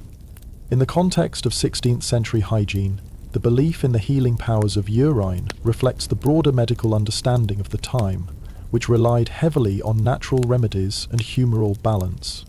While today we know that proper hygiene practices and modern medicine are much more effective in preventing and treating illness, the practices of the 16th century were based on a completely different worldview. Hygiene was not just about cleanliness. It was about restoring balance and harmony to the body through a combination of ritualistic practices, medicinal treatments, and cultural beliefs. Historians still argue whether these medical practices were beneficial or harmful. Some suggest that the ritualistic aspect of the practices, such as the use of urine or herbal remedies, provided people with a sense of control over their health, even if they did not fully understand the underlying biology. Others argue that these treatments, especially bloodletting and purging, were largely detrimental, and that the lack of proper medical knowledge delayed the development of more effective treatments. Nonetheless, these practices highlight the ways in which hygiene and health were understood in a time before modern science. As we move forward into the later centuries, we begin to see how the rise of new medical theories and practices, including the development of the germ theory and advances in sanitation, would eventually lead to a fundamental shift in how people viewed personal hygiene. However, the legacy of the 16th century approach to hygiene and medicine continues to influence our understanding of health and wellness today, from the use of natural remedies to the belief in the body's ability to heal itself. Many of the practices and ideas of the time laid the groundwork for the holistic and alternative health practices that are still popular today. In the 16th century, the concept of hygiene was inextricably linked to the emerging understanding of disease. Though this understanding was far from the scientific clarity we have today, the idea of contagion and the spread of disease was still in its infancy, and many medical practitioners still believed that illnesses were caused by imbalances in the humours, bad air or miasma, or divine punishment. While bathing and cleanliness were seen as important for personal health, they were often overshadowed by the persistent belief that diseases like the bubonic plague were a form of punishment from God or a result of an imbalance in the body's humours. These views complicated how people approached personal hygiene and public health during this time. The outbreak of the bubonic plague in Europe during the 14th century and its recurring appearances in the 16th century had a profound impact on hygiene practices. This devastating disease, which was transmitted by fleas on rats, spread rapidly through crowded cities where sanitation and hygiene were practically non-existent. Many people, including the aristocracy, came to associate public spaces, such as bathhouses, with the spread of disease. As a result, the popularity of communal bathing began to decline, and people started to question the efficacy of bathing as a method for maintaining health. Historians still debate whether public bathhouses were truly responsible for the spread of the plague, or if the association between bathhouses and disease was largely a cultural shift rooted in fear. Some suggest that the fear of disease was an overreaction, while others argue that the overcrowded, unsanitary conditions of public baths made them a breeding ground for the spread of the plague. Regardless of the actual role that bathhouses played, the fear of contagion began to alter the way people viewed public hygiene practices. In response to the fear of disease, people in the 16th century increasingly turned to alternative methods for protecting themselves from illness. While many continued to believe in the humoral theory and used bloodletting, purging, and herbal remedies as preventative measures, there was also a growing interest in the use of amulets, charms, and prayers as protective measures. These superstitions and religious practices became increasingly popular as people sought ways to avoid the plague and other diseases. While modern medicine would later prove that these practices had little to no effect on disease prevention, they were an important part of the cultural response to health crises during this period. Despite the fear surrounding communal bathing, it's worth noting that the concept of hygiene was not entirely abandoned. People did continue to make efforts to maintain cleanliness, though they did so in less frequent and often less effective ways. The use of perfumes, oils, and scented powders became even more popular as people sought to mask body odors and create the appearance of cleanliness. As we've seen, the wealthier classes had access to luxurious perfumes and oils, which they used to maintain their public image. For the common folk, these alternatives were often more accessible, but their ability to maintain cleanliness was still limited by the resources available to them. At the same time, there was also a growing recognition that sanitation, or the lack thereof, played a key role in the spread of disease. As cities grew and populations became denser, the lack of proper waste disposal systems led to the accumulation of filth in public spaces. This unsanitary environment created ideal conditions for the spread of infectious diseases, including the plague. In fact, some early public health reforms were implemented to address these sanitation issues, although these changes were slow to take hold. It wasn't until the 18th and 19th centuries, when the germ theory of disease gained widespread acceptance, that modern hygiene practices and sanitation efforts were introduced to prevent the spread of disease. Historians still debate the impact of these early attempts at public health reform.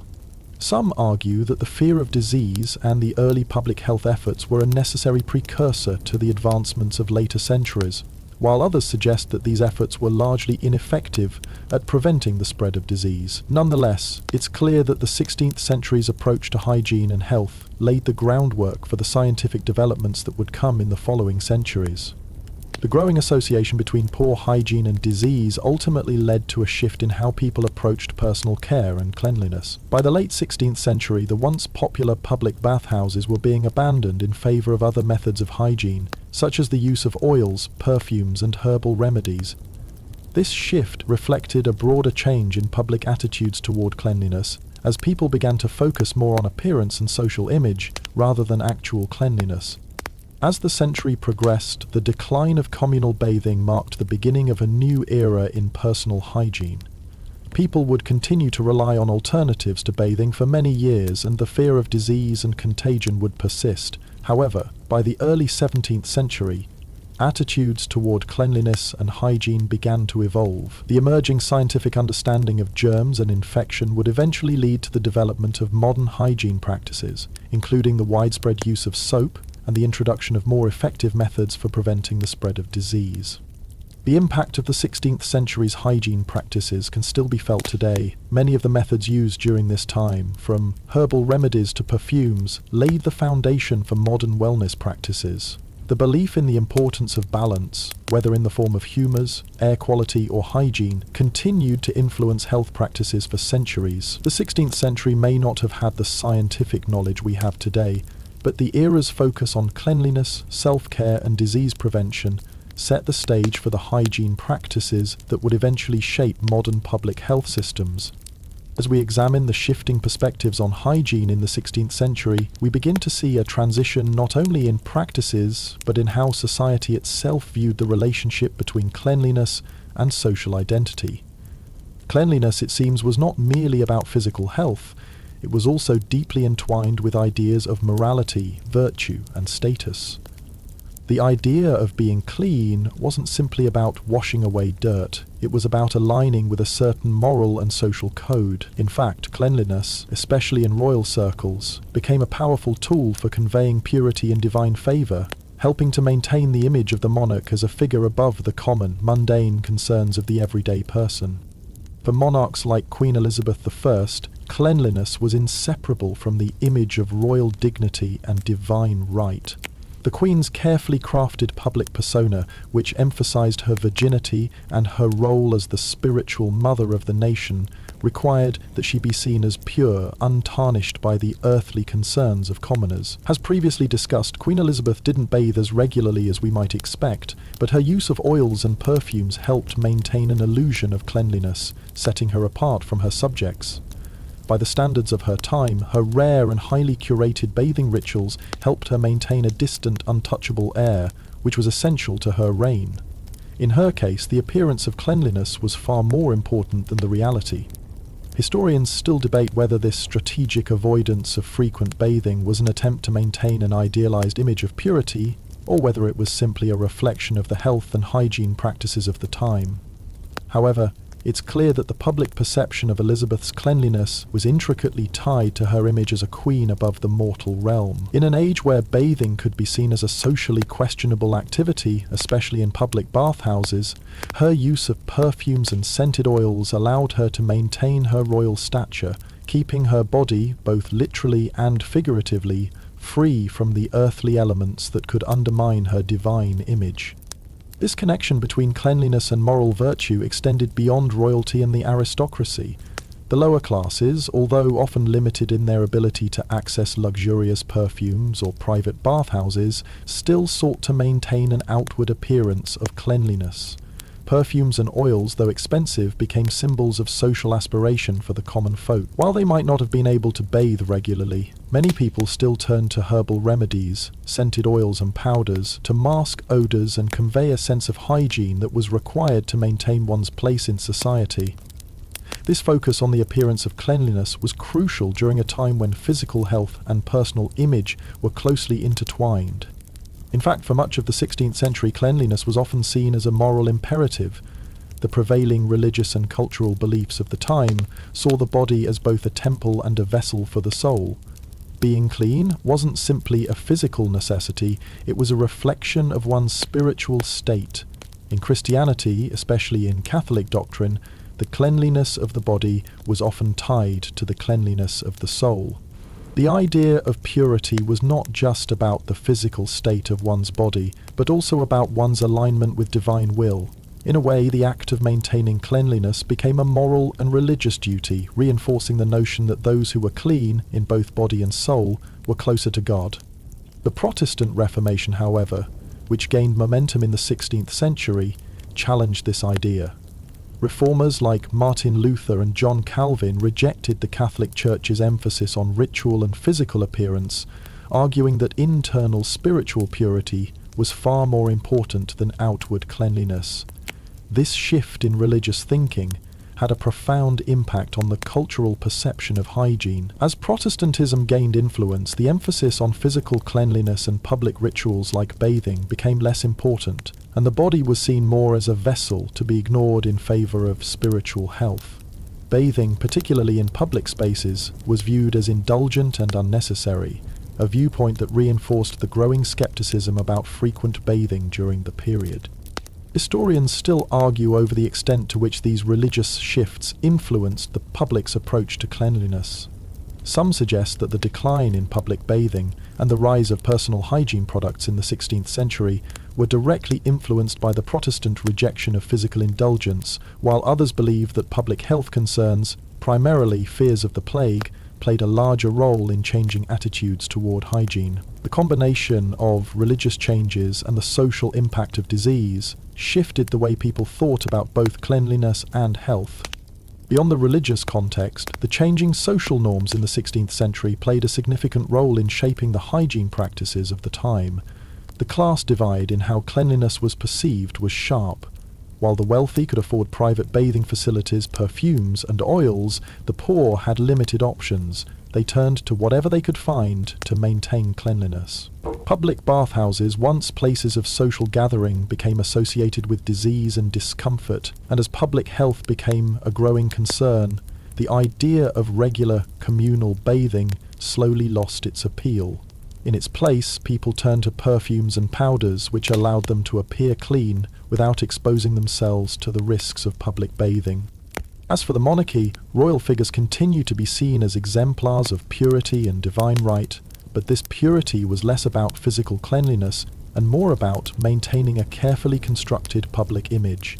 Queen Elizabeth I's image of untouchability, exemplified through her minimal bathing and use of luxurious perfumes, became a symbol of her reign. Her cleanliness, or the illusion of it, served to reinforce her status as a ruler who was both physically and morally untainted by the challenges of everyday life.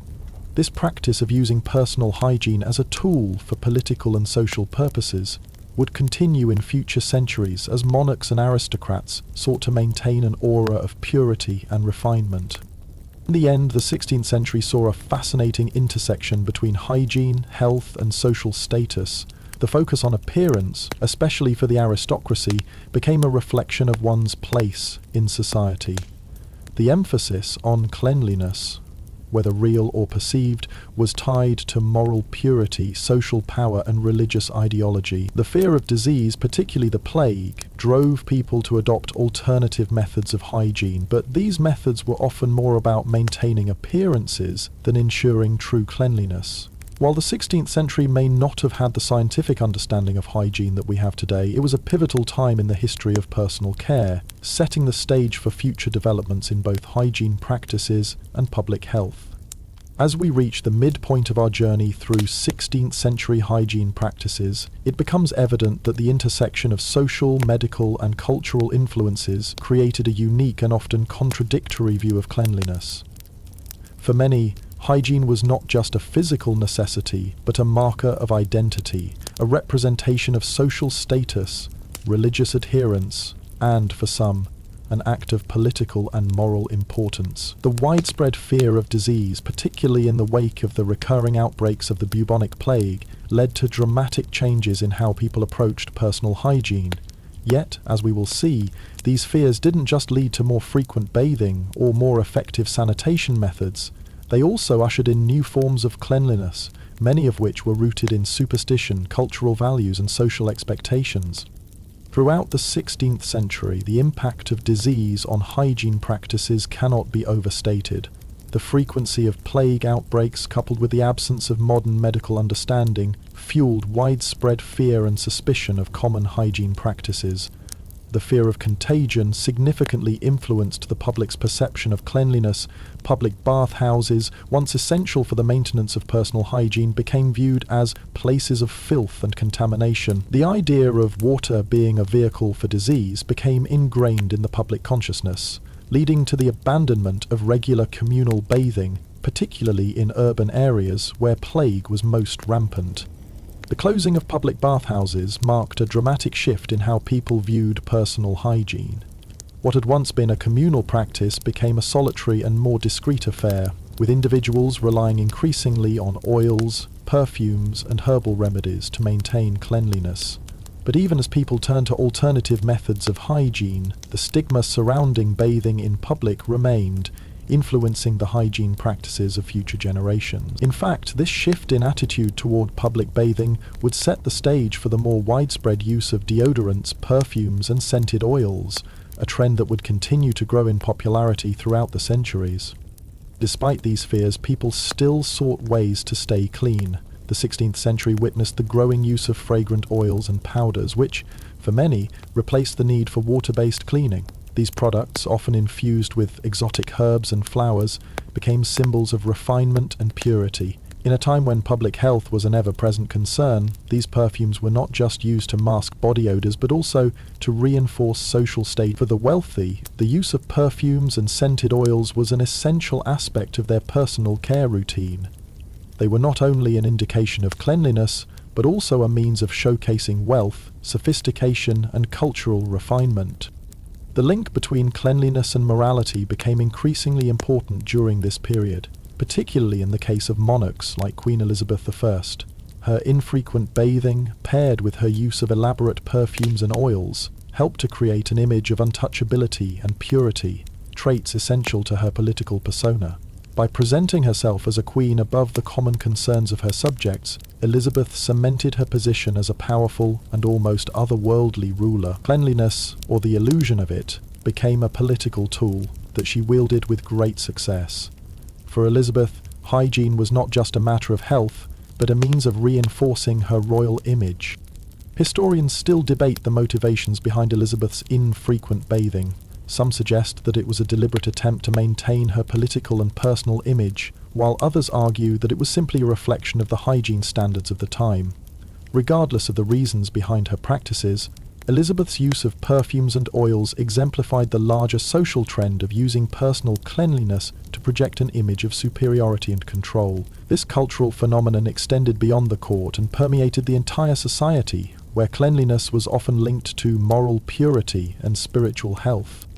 While the wealthy had the luxury of perfumes, oils, and private baths, the common people were not as fortunate. For them, the ability to stay clean was often a matter of survival rather than social aspiration. In rural areas, access to public bathhouses or even clean water was limited, and many people relied on herbal remedies, cloths, and other makeshift methods to keep themselves clean. Still, even among the poorer classes, there was a desire to appear clean and presentable. The use of herbal infusions, oils, and perfumes, though far less elaborate than those used by the aristocracy, was widespread and symbolized an attempt to maintain social respectability despite limited resources.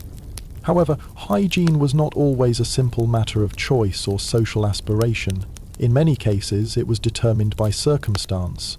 The absence of public bathhouses, the lack of access to clean water, and the overcrowded conditions in urban centres often meant that hygiene was a luxury few could afford. For many, maintaining cleanliness was a constant struggle, and people made do with whatever resources were available. The divide between the rich and poor in terms of hygiene was stark, and the ability to maintain cleanliness became yet another way to distinguish between social classes. This divide was not just physical but cultural.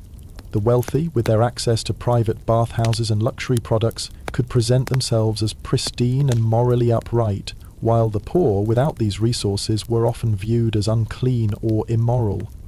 Cleanliness, therefore, became a marker of social hierarchy, a way to distinguish the rich from the poor, the powerful from the powerless. This division would persist for centuries and would continue to shape public attitudes toward hygiene well into the modern era. Despite these class disparities, the rise of public health awareness in the 16th century was an important development that would pave the way for the hygiene reforms of the following centuries. While the link between sanitation and disease was not fully understood at the time, the growing awareness of the need for cleanliness in the face of disease outbreaks was a crucial turning point. The fear of the plague, coupled with the increasing attention paid to public sanitation, laid the foundation for the sanitary reforms of the 18th and 19th centuries. These reforms, which focused on improving waste management, water quality, and public health infrastructure, would ultimately lead to the establishment of the modern hygiene practices we take for granted today. The legacy of the 16th century's approach to hygiene is complex and multifaceted.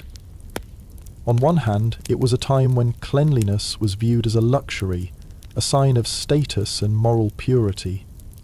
On the other hand, it was also a time of great struggle for many, as the poor were forced to navigate unsanitary conditions with few resources. Ultimately, the evolution of hygiene practices during the 16th century reflects broader social, cultural, and medical changes as people grappled with the realities of disease, class division, and the shifting boundaries of personal care. The practices of this era set the stage for the future, where hygiene would become a matter of public health and a cornerstone of modern society. As we move into the latter half of the 16th century, the evolving understanding of hygiene and disease continued to shape public attitudes and practices. The gradual shift toward a more scientific view of health, though still in its infancy, began to influence both commoners and aristocrats alike. The increasing fear of diseases like the bubonic plague and the realization that cleanliness played a crucial role in health led to significant cultural changes. However, these changes were often slow and marred by persistent misconceptions about hygiene, contagion, and disease transmission. One of the most critical factors that shaped hygiene practices in the late 16th century was the growing awareness of the relationship between unsanitary conditions and the spread of disease. Though the germ theory of disease would not be developed until the 19th century, many people began to associate unclean environments with illness. This new perspective on disease transmission began to shift attitudes toward personal hygiene. Cities like London, with their crowded streets and inadequate waste management systems, became breeding grounds for disease, and it was becoming clear that sanitation was crucial to public health. Public health authorities began to recognize that cleaning up the streets, removing waste, and ensuring access to clean water were essential for preventing the spread of disease. However, despite this increasing awareness, the social and cultural understanding of disease and hygiene remained underdeveloped. At this time, the link between germs, bacteria, and disease was not fully understood, and many people still believed that disease was caused by miasma, or bad air, rather than by germs or microorganisms.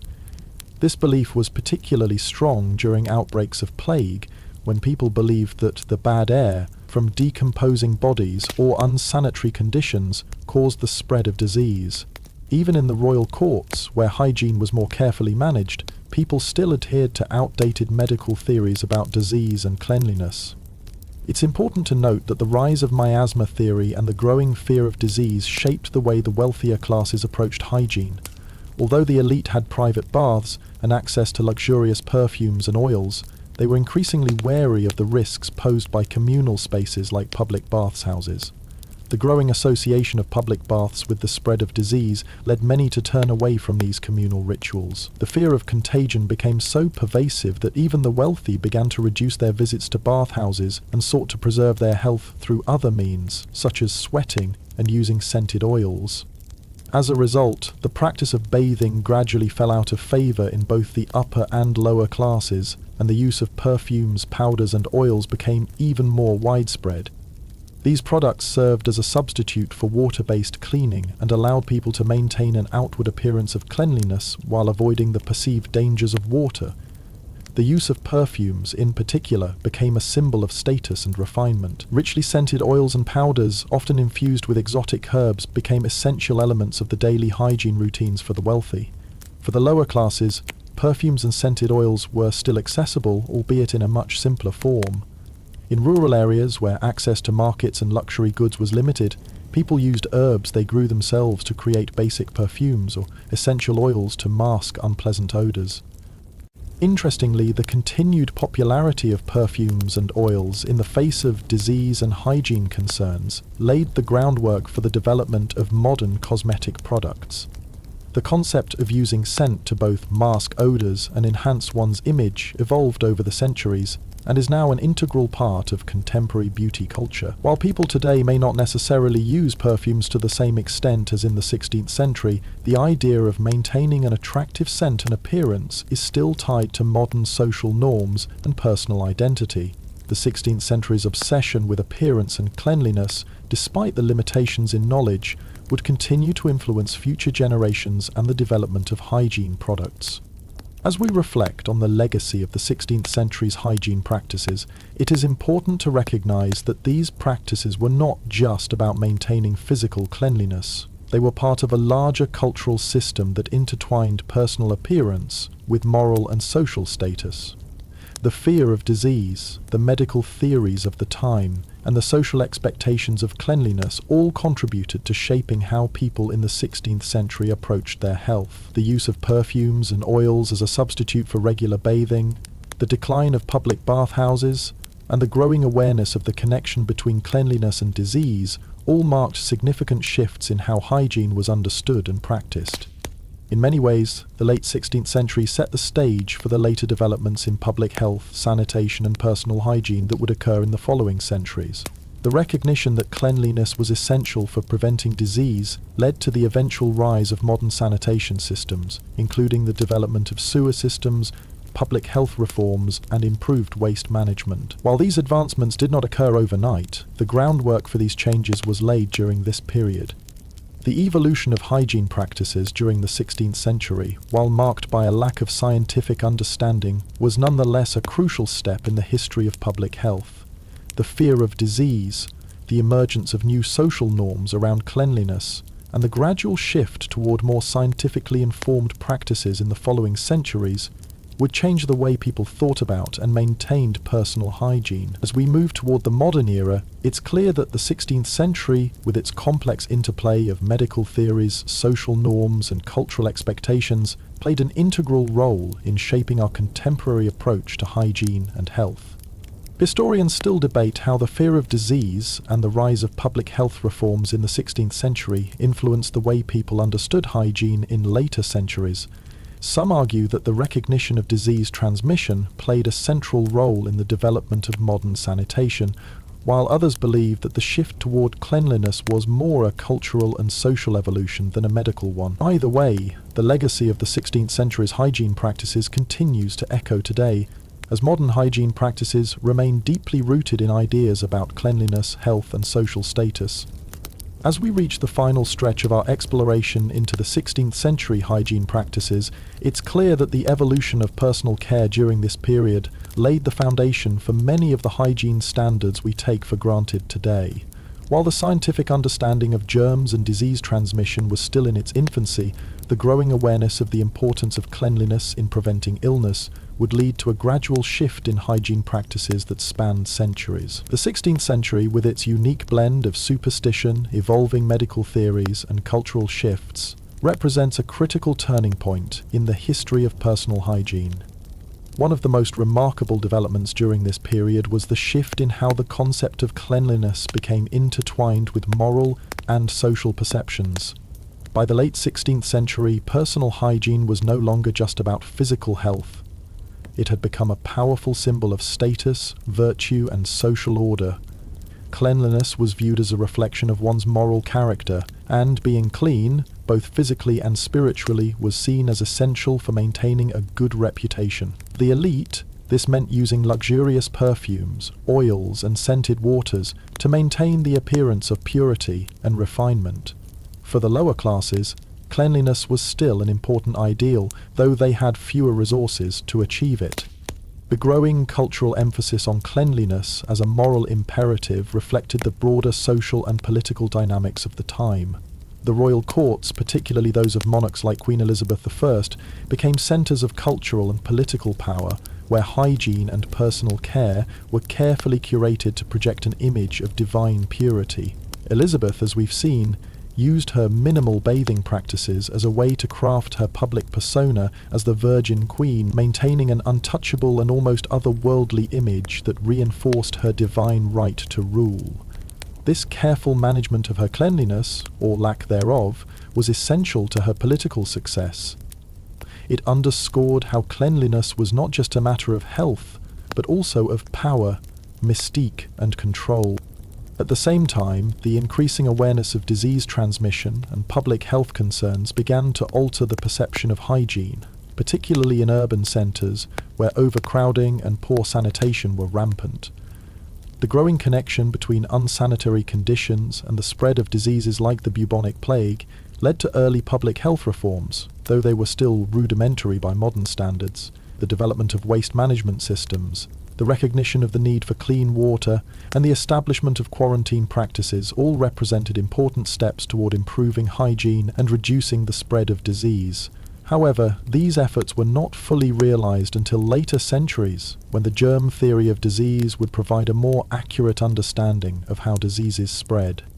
The fear of the plague and the decline of public bathhouses reflected a larger societal shift away from communal bathing practices. Public baths, once seen as places for both physical cleanliness and social interaction, became stigmatized as hotbeds for disease. This fear led many to abandon these communal spaces and adopt more private methods of maintaining cleanliness. While wealthier individuals could afford private baths, perfumes, and oils, the common folk had to rely on herbal remedies, cloths, and powders. The use of herbal infusions to cleanse the skin or mask odors became widespread, and perfumes made from local herbs or imported flowers became a part of daily life for those who could afford them. Despite the widespread use of perfumes, oils, and other hygiene alternatives, public health in the 16th century remained a struggle for many, especially those in poverty. Overcrowded cities with inadequate waste management and poor water quality created unsanitary living conditions, which contributed to the spread of diseases. In rural areas, access to water and sanitation was even more limited, and people had to make do with what they could find to maintain cleanliness. The division between the wealthy and the poor, in terms of access to hygiene resources, became even more pronounced as public health concerns began to rise. Historians still debate the exact role that public health measures such as quarantine and sanitation played in reducing the spread of disease during the 16th century. Some argue that these measures were rudimentary and ineffective in combating the major outbreaks of the plague, while others suggest that they laid the groundwork for the more sophisticated public health systems that would emerge in the 17th and 18th centuries. Regardless, the 16th century marked a crucial turning point in the understanding of hygiene, as the relationship between cleanliness, disease prevention, and social status began to be recognized more clearly. The cultural shifts in hygiene during this time also reflect the broader societal changes occurring in Europe. The Protestant Reformation, which challenged the traditional power of the Catholic Church, had a profound impact on how people viewed cleanliness and public rituals. Protestants rejected the indulgence in physical pleasures, including the frequent bathing and lavish self-care practices that were common in Catholic circles. This rejection of indulgence and emphasis on inner purity over outward appearance influenced how people thought about personal hygiene. For Protestants, personal cleanliness was not just about external appearances. It was about moral purity and spiritual discipline. At the same time, the rise of individualism in the 16th century, fueled by Renaissance humanism, contributed to a growing focus on personal responsibility for one's health and hygiene. The idea that individuals were responsible for their own bodies, health, and cleanliness became a central theme of the period. This shift toward individual responsibility in hygiene practices, combined with the growing understanding of disease transmission, eventually contributed to the more widespread adoption of modern hygiene practices in later centuries.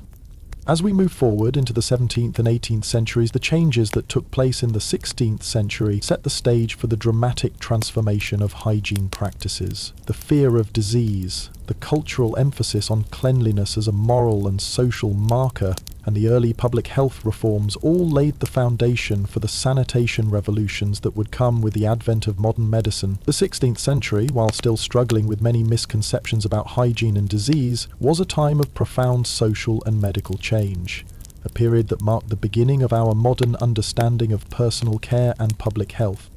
The 16th century's approach to hygiene was shaped by the intersection of superstition, cultural beliefs, and medical theory. As we reflect on the era's hygiene practices, we see a fascinating mix of rituals and practical methods that were grounded in both the social and political realities of the time. While the practices themselves may seem primitive by today's standards, they were essential steps toward the development of the hygiene practices and public health systems we rely on today. From the decline of public bathhouses to the rise of perfumes and oils, the 16th century left a lasting impact on the way we think about cleanliness and health.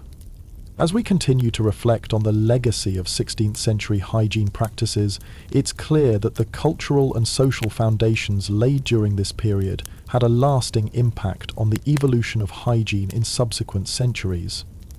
In the 16th century, cleanliness was an ideal that was reserved primarily for the upper classes, where its practice was often more about preserving an image of virtue and nobility than about maintaining physical health. The growing awareness of disease transmission, combined with the increasing role of religion and social status in shaping hygiene practices, helped set the stage for future developments in personal care and public health. One of the most significant shifts in this period was the movement away from communal bathing toward more individual hygiene practices. With the decline of public bathhouses, often seen as sites of contamination during plague outbreaks, people increasingly turned to alternative methods of maintaining cleanliness. Scented oils, herbal remedies, and perfumes became essential for the wealthy, whose access to private bathhouses and the finest hygiene products allowed them to keep up the appearance of cleanliness without the need for public baths. The use of perfumes became particularly important, as the wealthy sought to maintain their personal image while avoiding the perceived risks of communal spaces. For the poorer classes, the growing preference for individual hygiene practices was more a matter of necessity than luxury. With fewer resources at their disposal, many commoners relied on herbal infusions, soaps, and inexpensive remedies to maintain their hygiene. The gap between the hygiene practices of the elite and the lower classes continued to widen, with the wealthy investing in expensive perfumes and oils, while the poor were left to make do with what they could find. This divide in personal hygiene practices further reinforced the social stratification of the time, highlighting how cleanliness became a visible marker of one's social status. Another key element of hygiene during the 16th century was the continued reliance on natural remedies and herbal treatments. While perfumes and oils were the go-to products for the wealthy, herbs like rosemary, thyme, and lavender were used by both rich and poor for their purported health benefits. These herbs were believed to have purifying properties that could cleanse both the body and mind. In the absence of modern scientific understanding, herbalists and apothecaries played a vital role in providing treatments that were seen as both practical and spiritually beneficial. Herbal remedies were also widely used for more than just hygiene.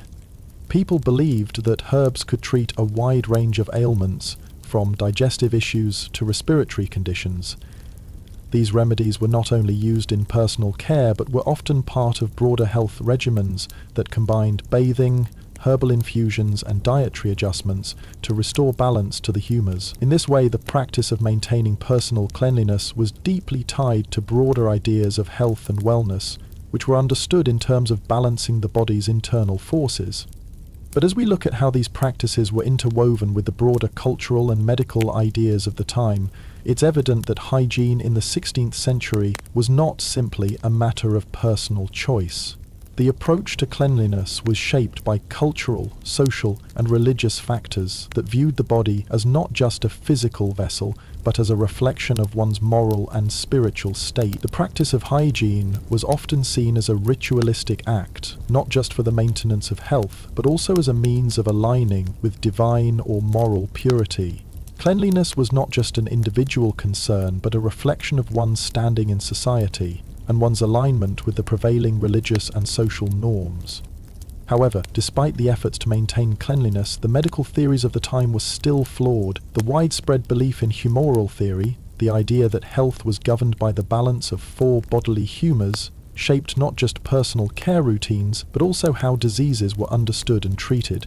The notion of bad humours, being purged from the body through herbal remedies, sweat baths, or bloodletting, was a common treatment for various ailments. Even though these practices were not scientifically sound by today's standards, they were an integral part of how people understood their health and hygiene. Despite the limitations of the medical knowledge at the time, the 16th century marked the beginning of a shift toward a more individualized and systematic approach to hygiene. This period set the stage for later developments in public health, especially as the understanding of disease transmission evolved. The awareness that unsanitary conditions could lead to illness, though not fully understood in the terms we know today, sparked efforts to improve living conditions, particularly in urban areas.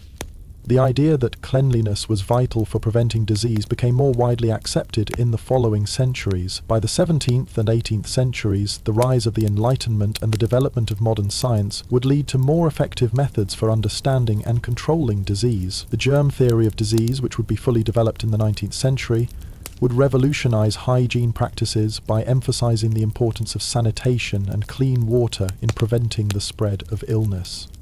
But even without the scientific tools we have today, the 16th century made significant strides in understanding the link between hygiene and health. The decline of public bathhouses, the rise of alternative hygiene practices like sweating and perfume use, and the growing focus on individual cleanliness were all early steps in the development of modern hygiene practices. Though people at the time didn't have the scientific knowledge to understand why cleanliness mattered, they were beginning to realize its importance for both personal health and social status. Historians still debate the extent to which the 16th century laid the groundwork for the hygiene practices that would emerge in later centuries.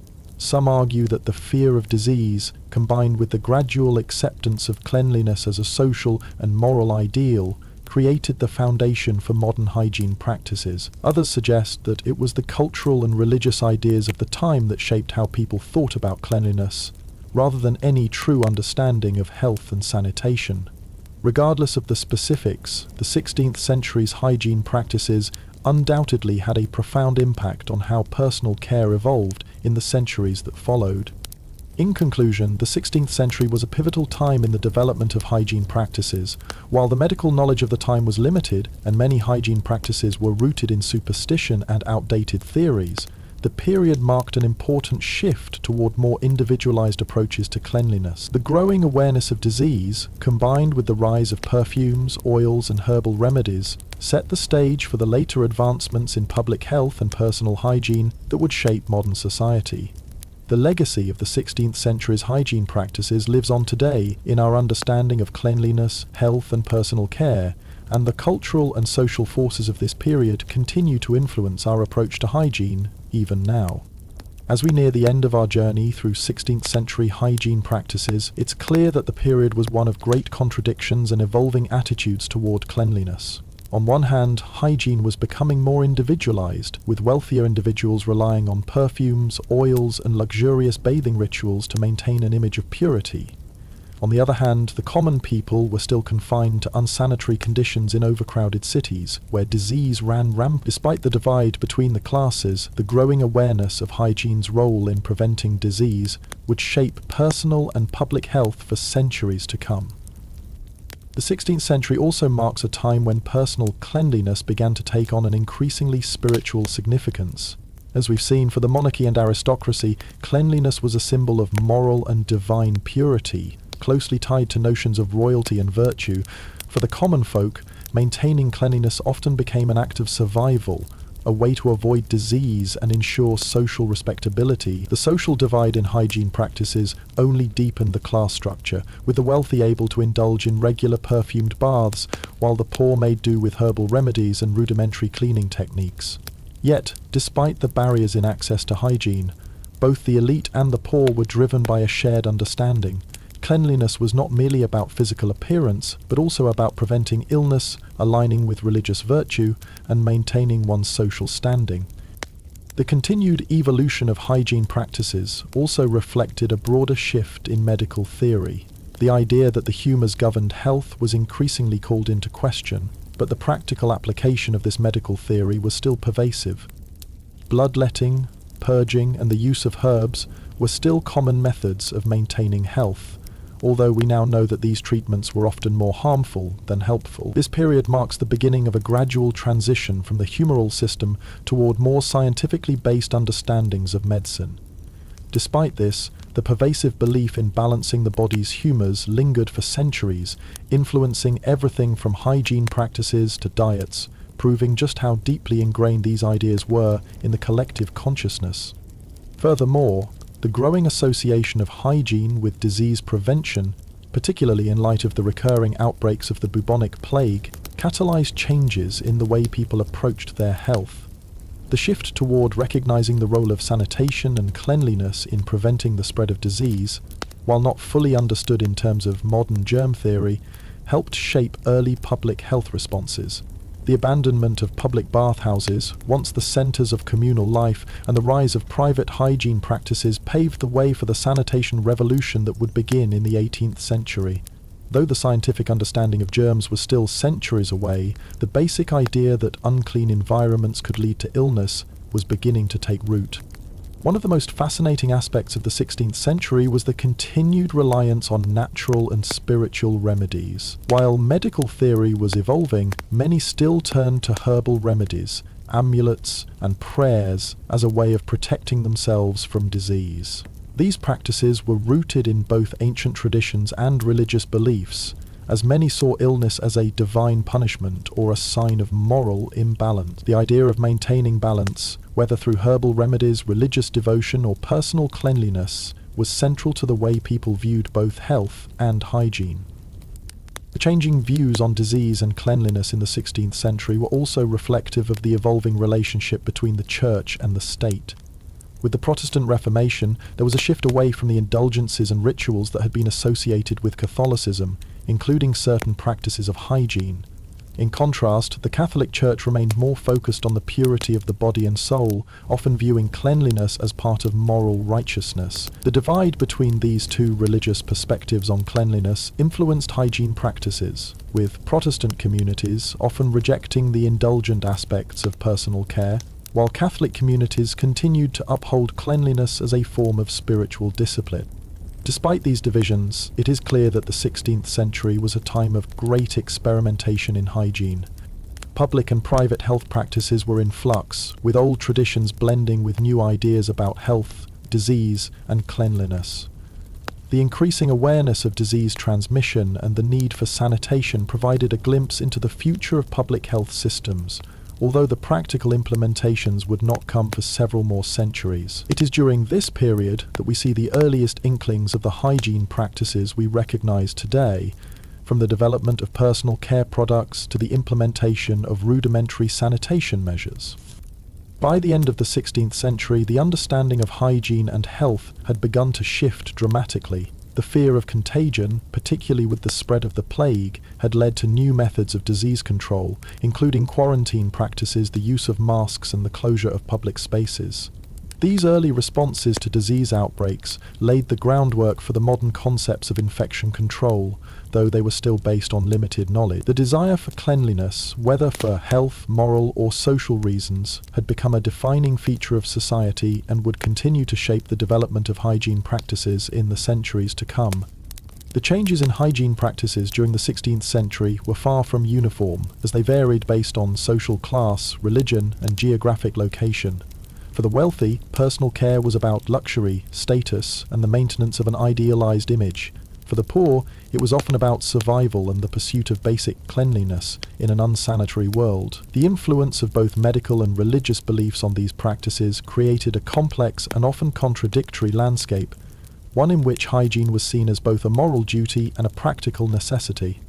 As we look back on the 16th century's hygiene practices, we see the foundations being laid for the modern public health and hygiene systems that would emerge in later centuries. The recognition that cleanliness played a role in disease prevention, along with the continued use of perfumes, oils, and herbal remedies, helped set the stage for the advancements in sanitation and personal care that would follow. The 16th century was a time of both great uncertainty and innovation, and its legacy can still be felt today in the way we approach hygiene, disease prevention, and public health.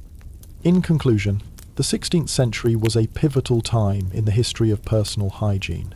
While it may not have had the scientific advancements of modern medicine, it was an era of profound social, medical, and cultural change. The period set the stage for the development of hygiene practices that would evolve over the next several centuries, culminating in the modern understanding of personal care and disease prevention. From the decline of public baths to the rise of perfumes and oils, the 16th century marked the beginning of a new era in hygiene, one that continues to influence our practices today. As we come to the final section of our journey through 16th century hygiene, we now take a moment to reflect on the lasting impact of this period on the way we think about cleanliness today. The 16th century, despite its limited scientific understanding, set the groundwork for many of the hygiene practices that evolved into the public health systems we rely on today. The period marked a pivotal shift in how hygiene was viewed, not just as a matter of personal care, but as a moral, social, and cultural issue.